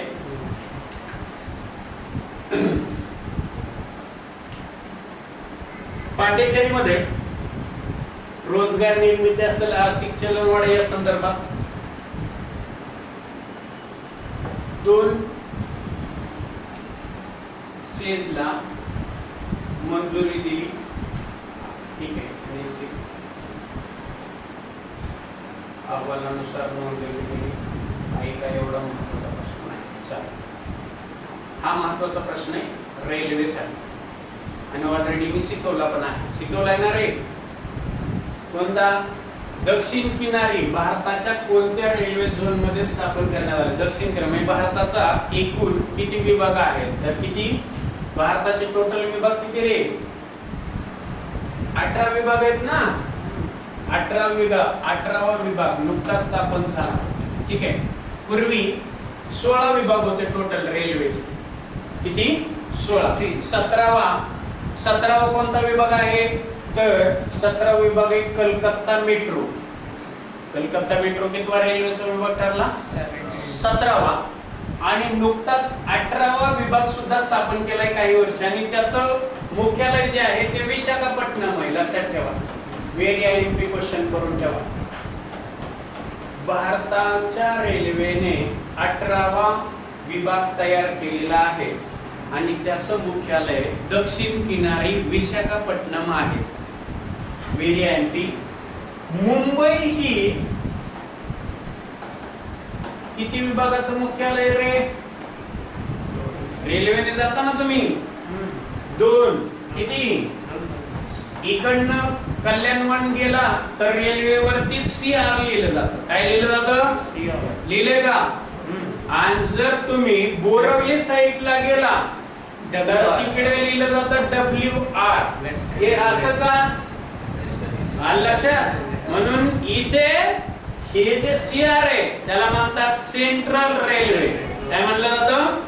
त्याचं मुख्यालय CST म्हणजे मुंबई. आणि तिकडच्या लाईनला WR, त्याचंही मुख्यालय मुंबई पण मुंबई सेंट्रल. लक्षात. आणि म्हणून मुंबई हे 2 विभागाचं काय मुख्यालय आहे. लक्षात ठेवा. नाही, मुंबई चर्चगेट नाही, मुंबई सेंट्रल. चर्चगेट वरून रेल्वे सुटते पण चर्चगेट मुख्यालय नाही. अलाउन्सिंग करताना कधी बघितले? रेल्वेचं हे मुंबई सेंट्रल मुख्यालय आहे. लक्षात. कुठल्या साईडचं? तिकडच्या साईडचं. आणि हा आणि म्हणून लक्षात घ्या, एक्सप्रेस तिकडून जातात. मुंबई सेंट्रल वरून सुटतात, चर्चगेट वरून सुटत नाही. आणि दुसरं मग बांद्रावर. परंतु मुख्यालय हे चर्चगेट नाही, मुंबई सेंट्रलच मुख्यालय आहे. लक्षात आलंय सगळ्यांना? मुंबई हे 2 विभागाचं मुख्यालय. म्हणजे बऱ्याच वेळा रेल्वेमध्ये तुम्हाला प्रश्न दिलेले आहेत. त्याच्यामध्ये आणखी एक प्रश्न, काल मी 8-10 क्वेश्चन दिले होते, त्यामध्ये एक प्रश्न चुकून राहून गेला, पण उद्यासाठी तो प्रश्न देऊन टाकतो, लिहून घ्या आणि मला सांगायचं आहे. कोणत्या राज्यात, व्हेरी IMP क्वेश्चन आहे, कोणत्या राज्यात अद्यापपर्यंत रेल्वे सुरू झालेली नाही? हा प्रश्न मी त्या दिवशी देणार होतो, 8-10 क्वेश्चन दिले त्यामध्ये, परंतु दिले नाही. भारत देशातल्या कोणत्या राज्यात अद्यापपर्यंत रेल्वे सुरू नाही? ओके, तर हा प्रश्न तुम्हाला माहित असायला पाहिजे. आला लक्षात? आपण नेक्स्ट क्वेश्चनला जाऊ. हा प्रश्न कळलाय सगळ्यांना? ओके. मुंबई हे 2चं मुख्यालय, 18 विभाग स्थापन झालेले आहेत रेल्वेचे. 18वा विभाग जो आहे तो दक्षिण किनारी म्हणतात. त्याचं मुख्यालय कोणतं आहे? विशाखापट्टणम आहे. 17 विचारलं तर कलकत्ता मेट्रो. आणि लक्षात पूर्वी विभाग होते 16. मुंबई विभाग किती? 2. सेंट्रल आणि वेस्टर्न रेल्वे. आणि लक्षात. ओके, नेक्स्ट क्वेश्चन आपण बघूया. तेलंगणा कोणत्या कायद्याअंतर्गत स्थापन झालेलं आहे? तेलंगणा हे भारतातलं आत्ताच आपलं झालं की 29वं राज्य ठरलेलं आहे. कितवं? नियमानुसार. त्याची स्थापना 2 जून 2014 साली झाली. कधी झाली? 2 जून 2014. त्याच दिवशी महाराष्ट्रामध्ये ठाण्यामधून पालघर जिल्हा झाला. लक्षात ठेवा. त्याच दिवशी महाराष्ट्रामध्ये ठाणे जिल्ह्यातून कोणता जिल्हा झाला? पालघर. 2 जून 2014 ला. आणि 2 जून 2014 ला आंध्र प्रदेशातून नवीन राज्याची निर्मिती झाली. कोणती? तेलंगणा. ओके, आता यामध्ये ज्या वेळेस आपण राज्य बनवतो तर त्या राज्य बनवत असताना राज्य घटनेतल्या कलम 3 चा वापर केला जातो. कोणत्या? कलम 3. नवीन राज्याची निर्मिती करणं. ठीक आहे. आता ह्या कलमाचा वापर केलेला आहे, नो डाऊट. आता ह्या कलमाचा वापर करताना पहिली अट अशी आहे, नीट ऐका लेक्चर मध्ये. पहिली अट अशी आहे की एखाद्या राज्यातून नवीन राज्य निर्माण करायचे. फॉर एक्झाम्पल महाराष्ट्रामधून नागपूर हे नवीन राज्य निर्माण करायचे. कोणतं? नागपूर. तर पहिली अट अशी असते की महाराष्ट्रामध्ये जी विधानसभा आहे, बाळांनो समजून घ्या, महाराष्ट्रामध्ये जी विधानसभा आहे त्या विधानसभेत पहिला प्रस्ताव पास झाला पाहिजे. कळते का? नाही समजत? म्हणजे महाराष्ट्रालाच वाटलं पाहिजे की आमच्या राज्यातून एक नवीन राज्य निर्माण व्हायला पाहिजे. कोणाला वाटलं पाहिजे? महाराष्ट्र. समजले? म्हणजे महाराष्ट्रामध्ये जे काही 288 आमदार आहे हे विधानसभेत वोटिंग घेणार, महाराष्ट्रातून नवीन राज्याची निर्मिती करायची. लक्षात. म्हणजे पहिला प्रस्ताव राज्य निर्मितीचा कुठे पास होणार? त्या राज्यातच पास होणार. लक्षात. पण राज्यात प्रस्ताव झाल्यानंतर राज्य आपल्या राज्यातून दुसरं राज्य तयार करू शकत नाही. तो अधिकार राज्याला नाही. कोणाला अधिकार आहे? सेंट्रलला. मात्र इथं पास झालेला प्रस्ताव सेंट्रल मध्ये जाणार आणि सेंट्रल मध्ये जर आपण गेलो तर त्या ठिकाणी संसद नावाचा पार्ट आहे. कोणता आहे का? अरे आहे का पार्लमेंट? पास झालेला प्रस्ताव सेंट्रलला पुन्हा विचारात घेतला जातो. त्या ठिकाणी कोण बसतंय? खासदार. Okay, MP. आणि या ठिकाणी एमएलए. ओके, इथला प्रस्ताव पास झालाय, वरती गेलाय आणि त्या ठिकाणी पुन्हा तो प्रस्तावावरती मतदान होतं. समजलं? कारण कलम 3 सांगते, संविधानाचं कलम 3. ओके. आणि मग आपण काय म्हणतो? कायदा म्हणजे राज्य निर्मितीचा हा पहिला राज्यात पास असतो. त्या कायदा आंध्र प्रदेश पुनर्रचन कायदा 2014. लक्षात. पहिला प्रस्ताव कुठे पास झाला? त्यांच्या राज्यात. म्हणजे कुठे? आंध्र प्रदेशात पास झाला की आमच्या राज्यातून एक नवीन राज्य निर्मिती केली जावी. तो प्रस्ताव कुठे गेला? सेंट्रलला. आणि सेंट्रलने नवीन प्रस्ताव दिला आणि नवीन राज्य बनलं 2 जून 2014 साली. आलं लक्षात. म्हणजे राज्य निर्मिती करताना तो प्रस्ताव आपल्या लक्षात आला पाहिजे. समजलं का हा प्रश्न? नेक्स्ट क्वेश्चन आहे, सिंगापूर ओपन 2026 चे पुरुष दुहेरी विजेतेपद कोणत्या भारतीय जोडीने पटकावलं? ओके. या ठिकाणी सात्विक साईराज आणि चिराग शेट्टी यांनी हे विजेतेपद पटकावलेलं आहे.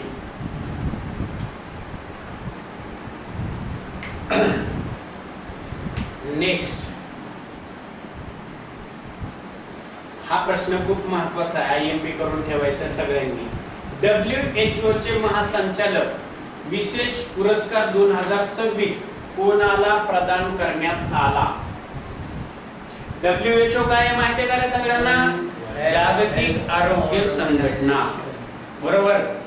जागतिक आरोग्य संघटना आहे आणि त्यांच्या मार्फत एक पुरस्कार दिला गेलेला आहे 2026 चा शाया मोशन अल जिंदानी यांना हा पुरस्कार दिलेला आहे. हे IMP करून ठेवायचे सगळ्यांनी. WHO. त्याचबरोबर 2 प्रश्न खाली नोटेड करून ठेवायचे आहेत जे परीक्षेला विचारले जाणार आहे. WHO चं मुख्यालय कुठे आहे? WHO चं मुख्यालय कुठे आहे? जिनेव्हा. देन WHO चे महासंचालक कोण आहेत? आता पुरस्कार समजला, त्यांच्या नावाने दिला गेलाय, पुरस्कार समजला, परंतु तुम्हाला त्यावरती क्वेश्चन पण येणार आहे, राईट? क्वेश्चन पण येणार आहे. ओके, मग या ठिकाणी आपल्याला 2 क्वेश्चन नोटेड करायचे. नंबर 1 नोटेड करा, WHO head office, then WHO चे महासंचालक किंवा चेअरमन.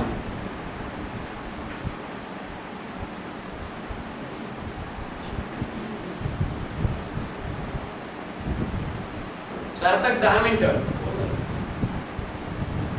ओके, एक घेतलं हेड ऑफिस आणि महासंचालक. सिमिलर क्वेश्चन खाली नोटेड करायचा आहे. हे बऱ्याच वेळा शिकवलंय. युनायटेड नेशन ऑर्गनायझेशन स्थापना, मुख्यालय, चेअरमन, हे सुद्धा नाव मी सांगितलेली आहेत, माहित असायलाच पाहिजेत. ओके, सांगितलेत का रे? इनो, WHO, त्यानंतर WTO,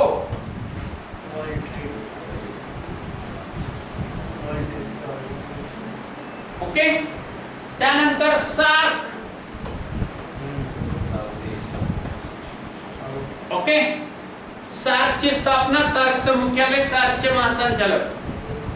हे जे प्रश्न आहेत ते वारंवार रिपीट होतात आणि म्हणून हे प्रश्न हायलाइट करायचे. त्यानंतर ब्रिक्स मध्ये 2 कंट्री ऍड झालेत, त्यांची नावं BRICS, याला ब्रिक्स म्हणतात, जे देशांचं इनिशियल आहे. याच ब्रिक्स मध्ये 2 कंट्री ऍड झालेत. त्या 2 कंट्रींची नावं करंट अफेअर्सला आहे की नाही? B for Brazil, R for Russia, I for India, S for China, C for China, S for south Africa. आणि याच ब्रिक्स मध्ये किती कंट्री ऍड झाले? नुकत्याच 2. त्यांची नाव व्हेरी IMP क्वेश्चन. इंडोनेशिया आणि अजून, बरोबर आहे, एक सांगितलं बरोबर, अजून येत नाही, सोडून दे. चलो ठीक आहे, कळलं? क्वेश्चन कळले का रे? चलो 2000 मे 2000 UPI चे मूल्य घालून चालू नाही. PM, हा ओके, व्हेरी IMP क्वेश्चन. वेगवेगळ्या योजना असतात. भारत निर्माण योजना एक पदा क्वेश्चन. त्यानंतर मनरेगा बंद पडली, जगातली सगळ्यात मोठी योजना बंद पडलेली आहे, बंद केलेली आहे या वर्षापासून. लक्षात ठेवा, जगातली सगळ्यात मोठी योजना कुठली? मनरेगा बंद पडली ना. त्या ठिकाणी विचारलंय PM स्वनिधी योजनेअंतर्गत आतापर्यंत किती पत विक्रेत्यांना लाभ मिळालेला आहे? 75.5 लाख लोकांना लाभ मिळाला आहे. ओके, आणि किसान जनधन योजना, प्रधानमंत्री जनधन योजना, हे जी योजना आहे त्यावरती हमखास क्वेश्चन असतो. म्हणून योजनेवरती कोणत्याही एक्झामला एक प्रश्न विचारला जातो. लक्षात, योजनेवरती एक प्रश्न 100%, पण तो कधीही विचारला जाऊ शकतो. आता स्वच्छ भारत मिशन विचारलं तुम्हाला, कधी आलं रे?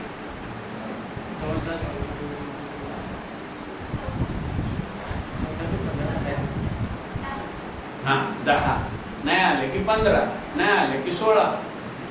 मला फक्त एकच माहिती, गांधी जयंती दिवशी आलं आहे की नाही, चष्मा दाखवलाय, एक कदम स्वच्छते की ओर दाखवलाय की चष्मा, त्याच्या चष्मातच लिहिलंय, बरोबर. 2 ऑक्टोबर 2014 म्हणजे 14ला निवडणूक जिंकली मोदींनी, आणि म्हणून स्वच्छ भारत मिशन अनेक वेळा प्रश्न विचारलाय. आणि डेट सोपी आहे 2 ऑक्टोबर 2014, कारण गांधीजींचा चष्मा वापरला आणि त्यामध्ये टॅगलाईन तयार केली चष्म्यामध्ये, एक कदम स्वच्छतेवर और, राईट. आणि म्हणून त्याच्यावरती प्रश्न, जनधन योजना आहे की नाही, किसान योजना, म्हणजे हे जे प्रश्न आहेत ते प्रश्न हायलाइट करायचे आहेत. चलो नेक्स्ट, वेस्टर्न कमांडो, एवढा की महत्वाचा नाही. चल नेक्स्ट, हा खालचा प्रश्न खूप महत्वाचा आहे. 1 मे 2026 मध्ये भारताचं एकूण जीएसटी संकलन विचारलंय, राईट. आता जीएसटी वरती मी तुम्हाला खूप सारे क्वेश्चन शिकवणार आहे जे परीक्षेच्या रिलेटेड आहे. मग सगळ्यात पहिला प्रश्न, काळजीपूर्वक लेक्चर आहे का, सगळ्यात पहिला प्रश्न, जीएसटी संदर्भात सगळ्यात पहिली घटना दुरुस्ती 101 लक्षात ठेवा. जीएसटी साठी घटना दुरुस्ती 101, समजतंय सगळ्यांना, सगळ्यांना कळतंय. त्यानंतर 116वी घटना दुरुस्ती विधेयकाने भारत देशात जीएसटी लागू झालं. 2 आकडे लक्षात ठेवा, 1, 2. 100वी घटना दुरुस्ती लक्षात येते का रे सगळ्यांच्या? नरेंद्र मोदींनी बांगलादेशमध्ये असणाऱ्या 111 गावांचा वाद मिटवला. आलं का लक्षात? 100वी घटना दुरुस्ती काय आहे? जे असे 111 गाव होती की त्या 111 गावामध्ये ना तर पाकिस्तान भारताचं नागरिकत्व आहे ना बांगलादेशचं आहे. लोक अशीच राहत होती. कुठे? बांगलादेश बॉर्डरवरती. म्हणून 100वी घटना दुरुस्ती लक्षात ठेवा. काय सांगते? नरेंद्र मोदींनी बांगलादेश आणि भारताच्या बाउंड्रीवर असणाऱ्या 111 गावांचा वाद मिटवला. समजलं? त्याच्यानंतर खालची लक्षात ठेवा, 101व्या घटना दुरुस्तीने जीएसटी संदर्भात प्रारूप तयार करण्यात आलं आणि 116व्या घटना दुरुस्तीने जीएसटी लागू झालं. कालची डेट आहे, बरोबर आहे की नाही? जीएसटी कधी लागू झालं रे? 1 जुलै 2017. Very IMP. काल जीएसटी दिवस होता ना? अरे होता की परवाच की, म्हणजे काल परवाच जे काय असेल ते आहे की नाही. दिलंय मी स्टेटस टाकलंय, सोड करून दिलंय. जीएसटी भारतात कधी लागू झालं? 1 जुलै 2017 ला. बरोबर लक्षात आलंय? चला पुढे. आता याच्यानंतर हा झाला पहिला प्रश्न, प्रत्येकाने नोटेट केला का रे? 101, 116, 1 जुलै 2017. चौथा प्रश्न, व्हेरी आयएमपी, जीएसटी लागू करणारं भारतातलं पहिलं राज्य आसाम. जीएसटी लागू करणारं भारत देशातलं पहिलं स्टेट. 4ही प्रश्न विचारले गेले. प्रत्येक जण रायटिंग करेल व्यवस्थित. 4ही प्रश्न विचारले गेले, प्रत्येक जण रायटिंग करेल. 101, 116, 1 जुलै 2017 आणि 5वा प्रश्न घरून आणायचा, मी सांगणार नाही. जीएसटी जगामध्ये सर्वात पहिले कोणत्या देशात लागू होते? हे नोटेट केला का? काय सांगितलं? सर्वात पहिले. हा, याला नोटेड. जीएसटी जगात सर्वात पहिले कोणत्या देशात चालू होती? त्याच्या खाली आणखी एक प्रश्न नोटेड करा. निवड कार्ट्यांना अभ्यास करत नाही तुम्हाला, चालू मध्ये अभ्यास द्यायचा. जीएसटी लागू करण्यासाठी भारत सरकारने कोणाच्या अध्यक्षतेखाली समिती नियुक्त केली? जीएसटी लागू करण्यासाठी भारत देशाने कोणाच्या अध्यक्षतेखाली समिती नियुक्त केली? समजलं? आता या ठिकाणी लक्षात घ्या, जीएसटी चे टाइप, किती टाइप जीएसटी असते रे?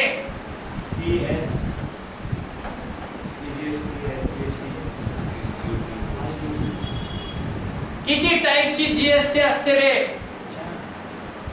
3 टाइपची असते. किती? नालायकांनो, जीएसटी किती टाइपची असते? 3 टाइपची असते. Type 1 CGST, type 2 SGST, type 3 IGST. I म्हणजे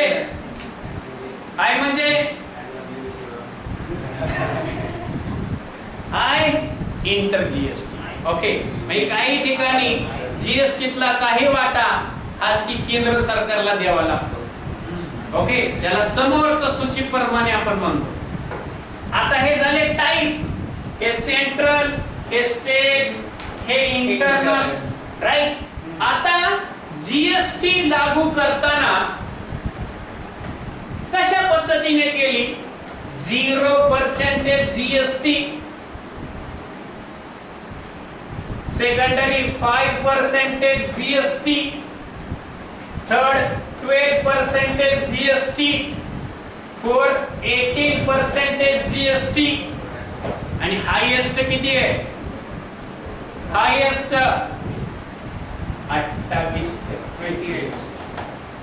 5 टाइप मध्ये केंद्र सरकार कर वळतो. मग आपल्याला थोडा डीप क्वेश्चन विचारला जाऊ शकतो. 0% जीएसटी कशाला आहे? मुकेश अंबानी तर 0% जीएसटी आहे शेती, पशुपालन, दूध, अंडी यांना जी किती? 0. त्याच्यानंतर याच्यावर आधारित जो उद्योग चालतो त्याला 5% जीएसटी. ओके, मग 5% कशाला? शेतीमधून ऊस पिकवला आणि ऊसापासून काय तयार झाली? साखर. साखरेला किती लागली? 5%. किती लागली? 5%. ओके, चला पुढे. 12% जीएसटी कशाला? साखर विकत घेतली दुकानदारांनी आणि ती टाकली दुधात, दुधापासून तयार झाली लस्सी. लस्सीला किती लागली? 12%.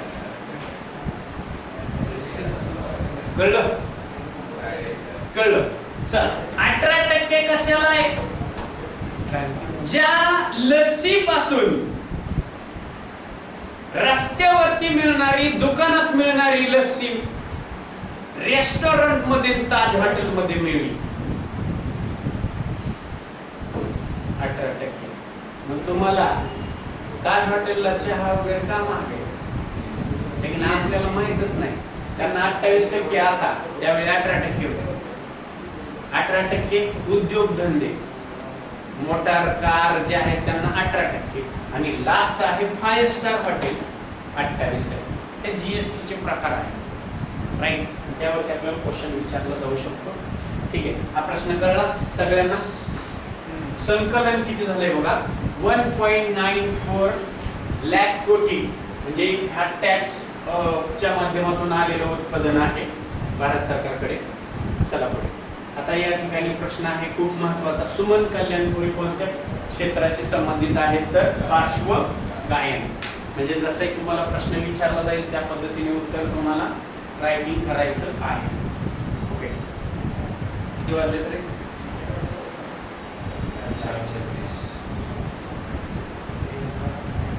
घेतला हा प्रश्न. जागतिक सायकल दिनाचा मुख्य उद्देश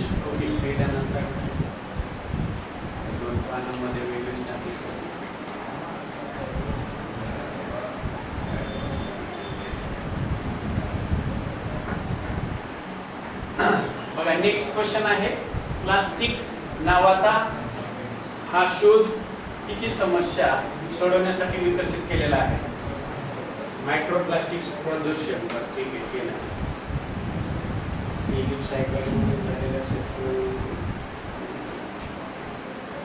हा एक प्रश्न महत्वाचा आहे.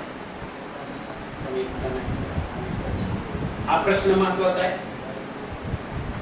नुकत्याच सुप्रीम कोर्टामध्ये 5 न्यायाधीशांची नियुक्ती करण्यात आली. त्यामध्ये एक महिला वकील सुद्धा आहेत. ह्या दुसऱ्या महिला वकील ठरल्या. गेल्या वर्षी एक महिला वकील नियुक्ती केलेले. सुप्रीम कोर्टाच्या चीफ जस्टिसची सदस्य संख्या किती असते? कोण सांगेल? सुप्रीम कोर्टाच्या चीफ जस्टिस सदस्य संख्या किती असते? Chief justice plus justice total 34. Total किती? एक चीफ जस्टिस आणि 33 इतर न्यायाधीश असतात. म्हणजे सुप्रीम कोर्ट चालवण्यासाठी टोटल किती? 34 जस्टिस असतात. किती? 34. आलं लक्षात? 34 जस्टिस असतात. त्यामध्ये एक चीफ जस्टिस आणि 33 इतर जस्टिस. ओके. त्यामध्ये 5 न्यायाधीशांची नुकतीच नियुक्ती झालेली आहे. त्यामध्ये एक महिला आहे आणि ह्या दुसऱ्या महिला ठरलेल्या आहेत. गेल्या वर्षी एक महिला नाव विसरलो, त्यांची नियुक्ती केलेली आहे. ओके. चला, हा एक महत्त्वाचा प्रश्न आहे बघा. कोणत्या संघटनेने क्रिकेट कॅनडाचे सदस्यपद निलंबित केलेले आहे? म्हणजे वास्तविक हा प्रश्न उलटा विचारला गेलाय, पण प्रश्न असा विचारला गेला पाहिजे होता की ICC ने कोणत्या संघाचे किंवा कोणत्या देशाचं क्रिकेट खेळण्याचं पद जे आहे ते काय केलेले? रद्द केलेलं आहे. नियमांचं पालन न केल्यामुळे कॅनडा या देशाचं क्रिकेट सदस्यपद काय केलेलं आहे? निलंबित केलेलं आहे. म्हणजे कॅनडा हा ICC मध्ये क्रिकेट खेळू शकत नाही. सदस्यत्वपद काय केलेलं आहे? कॅन्सल करून टाकलेलं आहे. क्रिकेट खेळू शकत नाही. त्यावरती क्वेश्चन विचारला जाऊ शकतोय. हा एक महत्त्वाचा प्रश्न आहे. नोटेट केला तर बरं होईल. प्रश्न असा करायचा नोटेट. अरे हा ते साहेब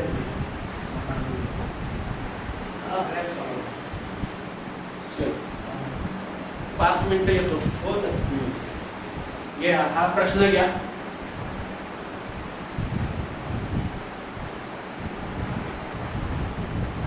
प्रश्न असा घ्या की ICC ने कोणत्या देशाचं क्रिकेट सदस्यत्व पद रद्द केलेला आहे? असा प्रश्न विचारला पाहिजे. चला नेक्स्ट क्वेश्चन. मी मागे शिकवला होता ICC चं मुख्यालय कुठे आहे रे? लक्षात ठेवा, दुबई क्रिकेट खेळत नाही पण मुख्यालय तिथे आहे. ICC चं मुख्यालय दुबईला आहे. आणि ICC चे चेअरमन कोण आहेत रे? जय शाह. त्यानंतर आहे आशियन क्रिकेट बोर्ड, त्याचं मुख्यालय त्याचंही मुख्यालय दुबईला आहे. आणि आशियन क्रिकेट बोर्डचे चेअरमन कोण आहेत? पाकिस्तानी आहेत. म्हणून आपण आशिया कप जिंकला पण त्यांच्या हस्ते कप घेतला नाही. बरोबर आहे की नाही? हा प्रश्न लक्षात ठेवायचा आहे. आपण आशिया कप जिंकला परंतु आशियन क्रिकेट बोर्डाचे अध्यक्ष कोण होते? पाकिस्तानी होते. तोशिया खान काय मुशीक, बरोबर आहे. म्हणून घेतला नाही. त्याच्या खाली आलं BCCI चे चेअरमन बरोबर आहे. BCCI च्या चेअरमन पदी मिथुन मिनास होते. आणि नुकतीच व्हेरी IMP क्वेश्चन नोटेट करा वाटलंच तर, गेल्या महिन्यात यापूर्वी BCCI चे अध्यक्ष हे मिथुन मिनास होते. मिथुन मिनास. परंतु गेल्या महिन्यात अजित आगरकर यांची BCCI चे चेअरमन पदी नियुक्ती झालेली आहे. चलो लक्षात येते. ICC मुख्यालय Dubai, chairman JS Shah. Asian cricket board मुख्यालय दुबई, पाकिस्तानी अध्यक्ष. त्याच्यानंतर BCCI मुख्यालय, BCCI चं मुख्यालय BCCI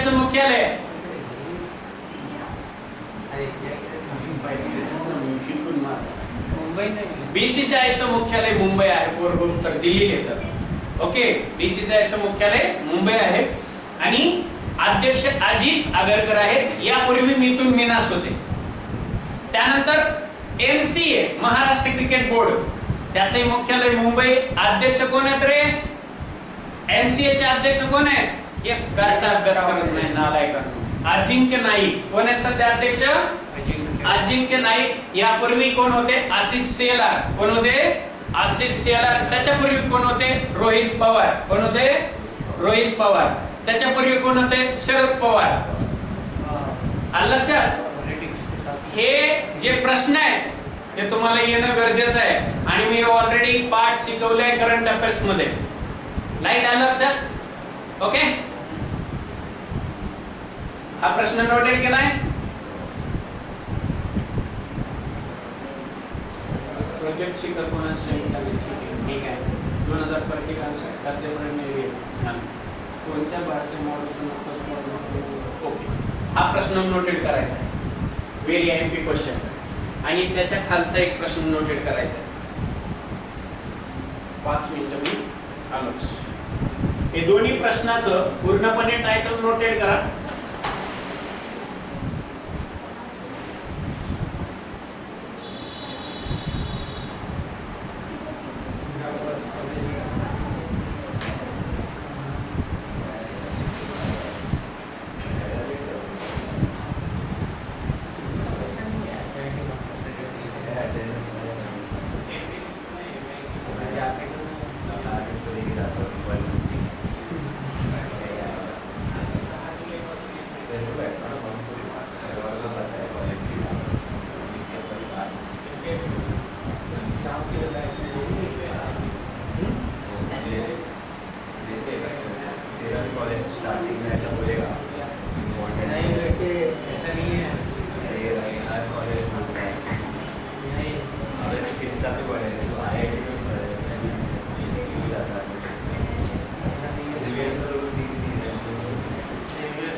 त्यांना जायला स्टोरी करत दिलेली आहे. ते एक वर्ष आलं ना युनियन्समध्ये त्यांनी स्टार्ट केलं.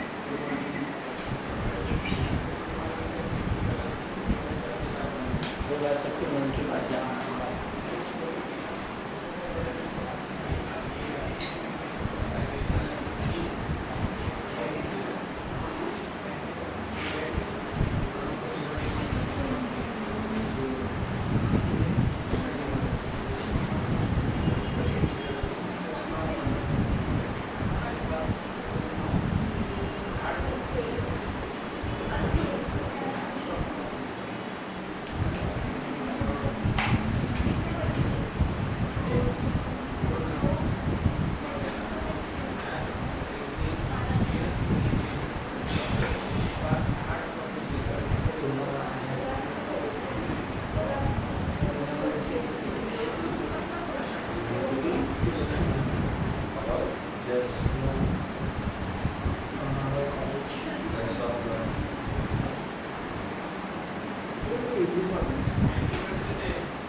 सब्जेक्ट आहे जीवनातून सब्जेक्ट आपल्याला गेले आणि एकीच्या कॅरेक्टर दिवस घेतला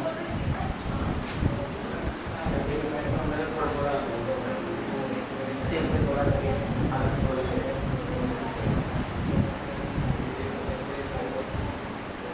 सेम गवर्नमेंट एग्जाम सारे एग्जाम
हा घेतला रे प्रश्न ते बंद करून टाका ऑनलाईन. नेक्स्ट क्वेश्चन काय बघा, ही PDF मी तुम्हाला सेव्ह करेल आणि नेक्स्ट लेक्चर आपण एन्शियंट हिस्ट्री त्याच्यावरती बघणार आहोत. ठीक आहे. हा एक प्रश्न खूप महत्वाचा आहे बघा. इद्रिस इल्वा यांना नाईटहुड कोणी प्रदान केला? आपल्याकडे नाईटहुड होते. कोण होते नाईटहुड? नाईटहुड कोणाला म्हणायचं? आपल्यामध्ये सुद्धा एक नाईटहुड म्हणून होते, रवींद्रनाथ टागोर. कोणाला? रवींद्रनाथ टागोर. 1919 च्या वेळी नाईटहुड म्हणून म्हटलं जातं. ओके. राजा चार्ल्स तिसरा, ब्रिटिश अभिनेता, सामाजिक कार्यकर्ता, विदेशी बाहेरना कला, मनोरंजन आणि सामाजिक क्षेत्रातील 2 जून 2026 रोजी नाईटहुड या पदवीने सन्मानित करण्यात आलं. हा पण प्रश्न अंडरलाईन करायचा आहे, रायटिंग करायचा आहे. ही PDF तुम्हाला संध्याकाळी ग्रुपवरती शेअर केली जाईल, किंवा याचे जर सगळे प्रश्न आपल्याला एक्सप्लेनेशन करायचं असेल तर पुढच्या लेक्चर पर्यंत थांबा. जर PDF पाहिजे असेल तर आज संध्याकाळी शेअर करून देतो. पण मला माहिती आहे PDF जरी शेअर केली तुम्ही अभ्यास करणार नाही, राईट? मग तुमच्यावरती डिपेंड आहे, आज संध्याकाळी तुम्हाला शेअर करायचंय की नेक्स्ट वीक मध्ये शेअर करायचं. चेक करेल जसे काही कॉलेज नाही, म्हणजे इथे चाललंय अपलोड होताना गुंतलं का बघायचं. हा, तिथे जर ते ओके वाटलं तर मग आपल्या लॅपटॉप मध्ये काय तर प्रॉब्लेम आहे, ते आपल्याला दुसरा बघावं लागेल, अरेंज करावं लागेल. तिला लागत असेल ना काही दिवस समीक्षेला. हो, तिला विचारतो तिने दिले 10-15 दिवस, तर मग आपलं मॅनेज होईल तोपर्यंत. 15 दिवसामध्ये आपला प्रॉब्लेम सॉल्व्ह होईल थोडासा. ठीक आहे, बोला लवकर. PDF शेअर करायची आहे की नेक्स्ट लेक्चर याच्यावरती घेऊ? खालच्या प्रश्न इंग्लिशमध्ये नाही आहे ना, इंग्लिशमध्ये शेअर करा. हेच प्रश्न. अच्छा, बायलिंग. आता हे वरती MPSC चे टाकायला लावलेत मी त्यांना, आणि खाली SSC banking railway. Same question आहे, फक्त लँग्वेज चेंज. PDF जशी आपली येते ना तशाच पद्धतीने. काय करायचं? शेअर करू? वाचणार का पण? कारण बघा, एवढा खर्च हे करतोय तुमच्यासाठी पण वाया जातोय, तुमचा अभ्यास होत नाही. म्हणून मला एक्सप्लेनेशन घ्यावं लागतं, माझा टाइम वाया घालतो. नाही तर मी दुसरं लेक्चर घेईल, दुसरा सब्जेक्ट शिकवेल तुम्हाला. पण तुम्ही जीव तोडून घेत नाही, म्हणून हे प्रश्न घ्यावा लागतात. तर पुढचं लेक्चर आणखी घेऊन मग शेअर करू नेक्स्ट फ्रायडे. कारण हे जे खालचे प्रश्न राहिले, आणखी खूप सारे प्रश्न आहेत, ते प्रश्न घेतो IMP आणि मग नेक्स्ट वीकला तुम्हाला शेअर करून देईल. परत तुम्हाला वाचता येईल, तुमच्याकडे सेव्ह करा. ओके, चलो ठीक आहे. प्रेझेंट घेतली यांची.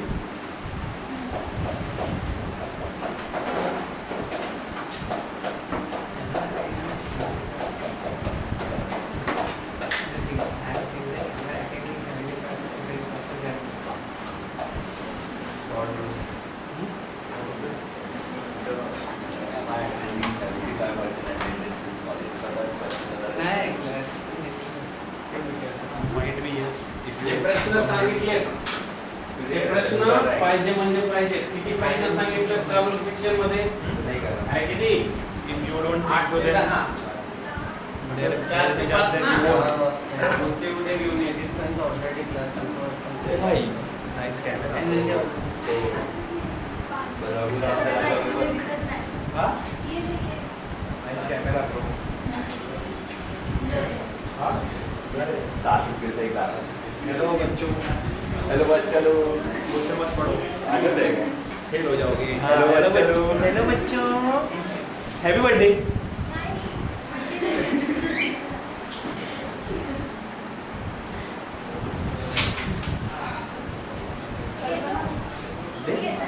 एक दे मां. ये शिवमी अगर ड्रग्स है चॉकलेट तीन लगेगी. एक ले एक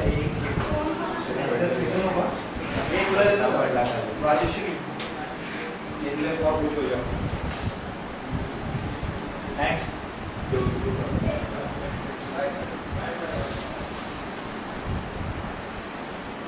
अनिश बॉटल विसरला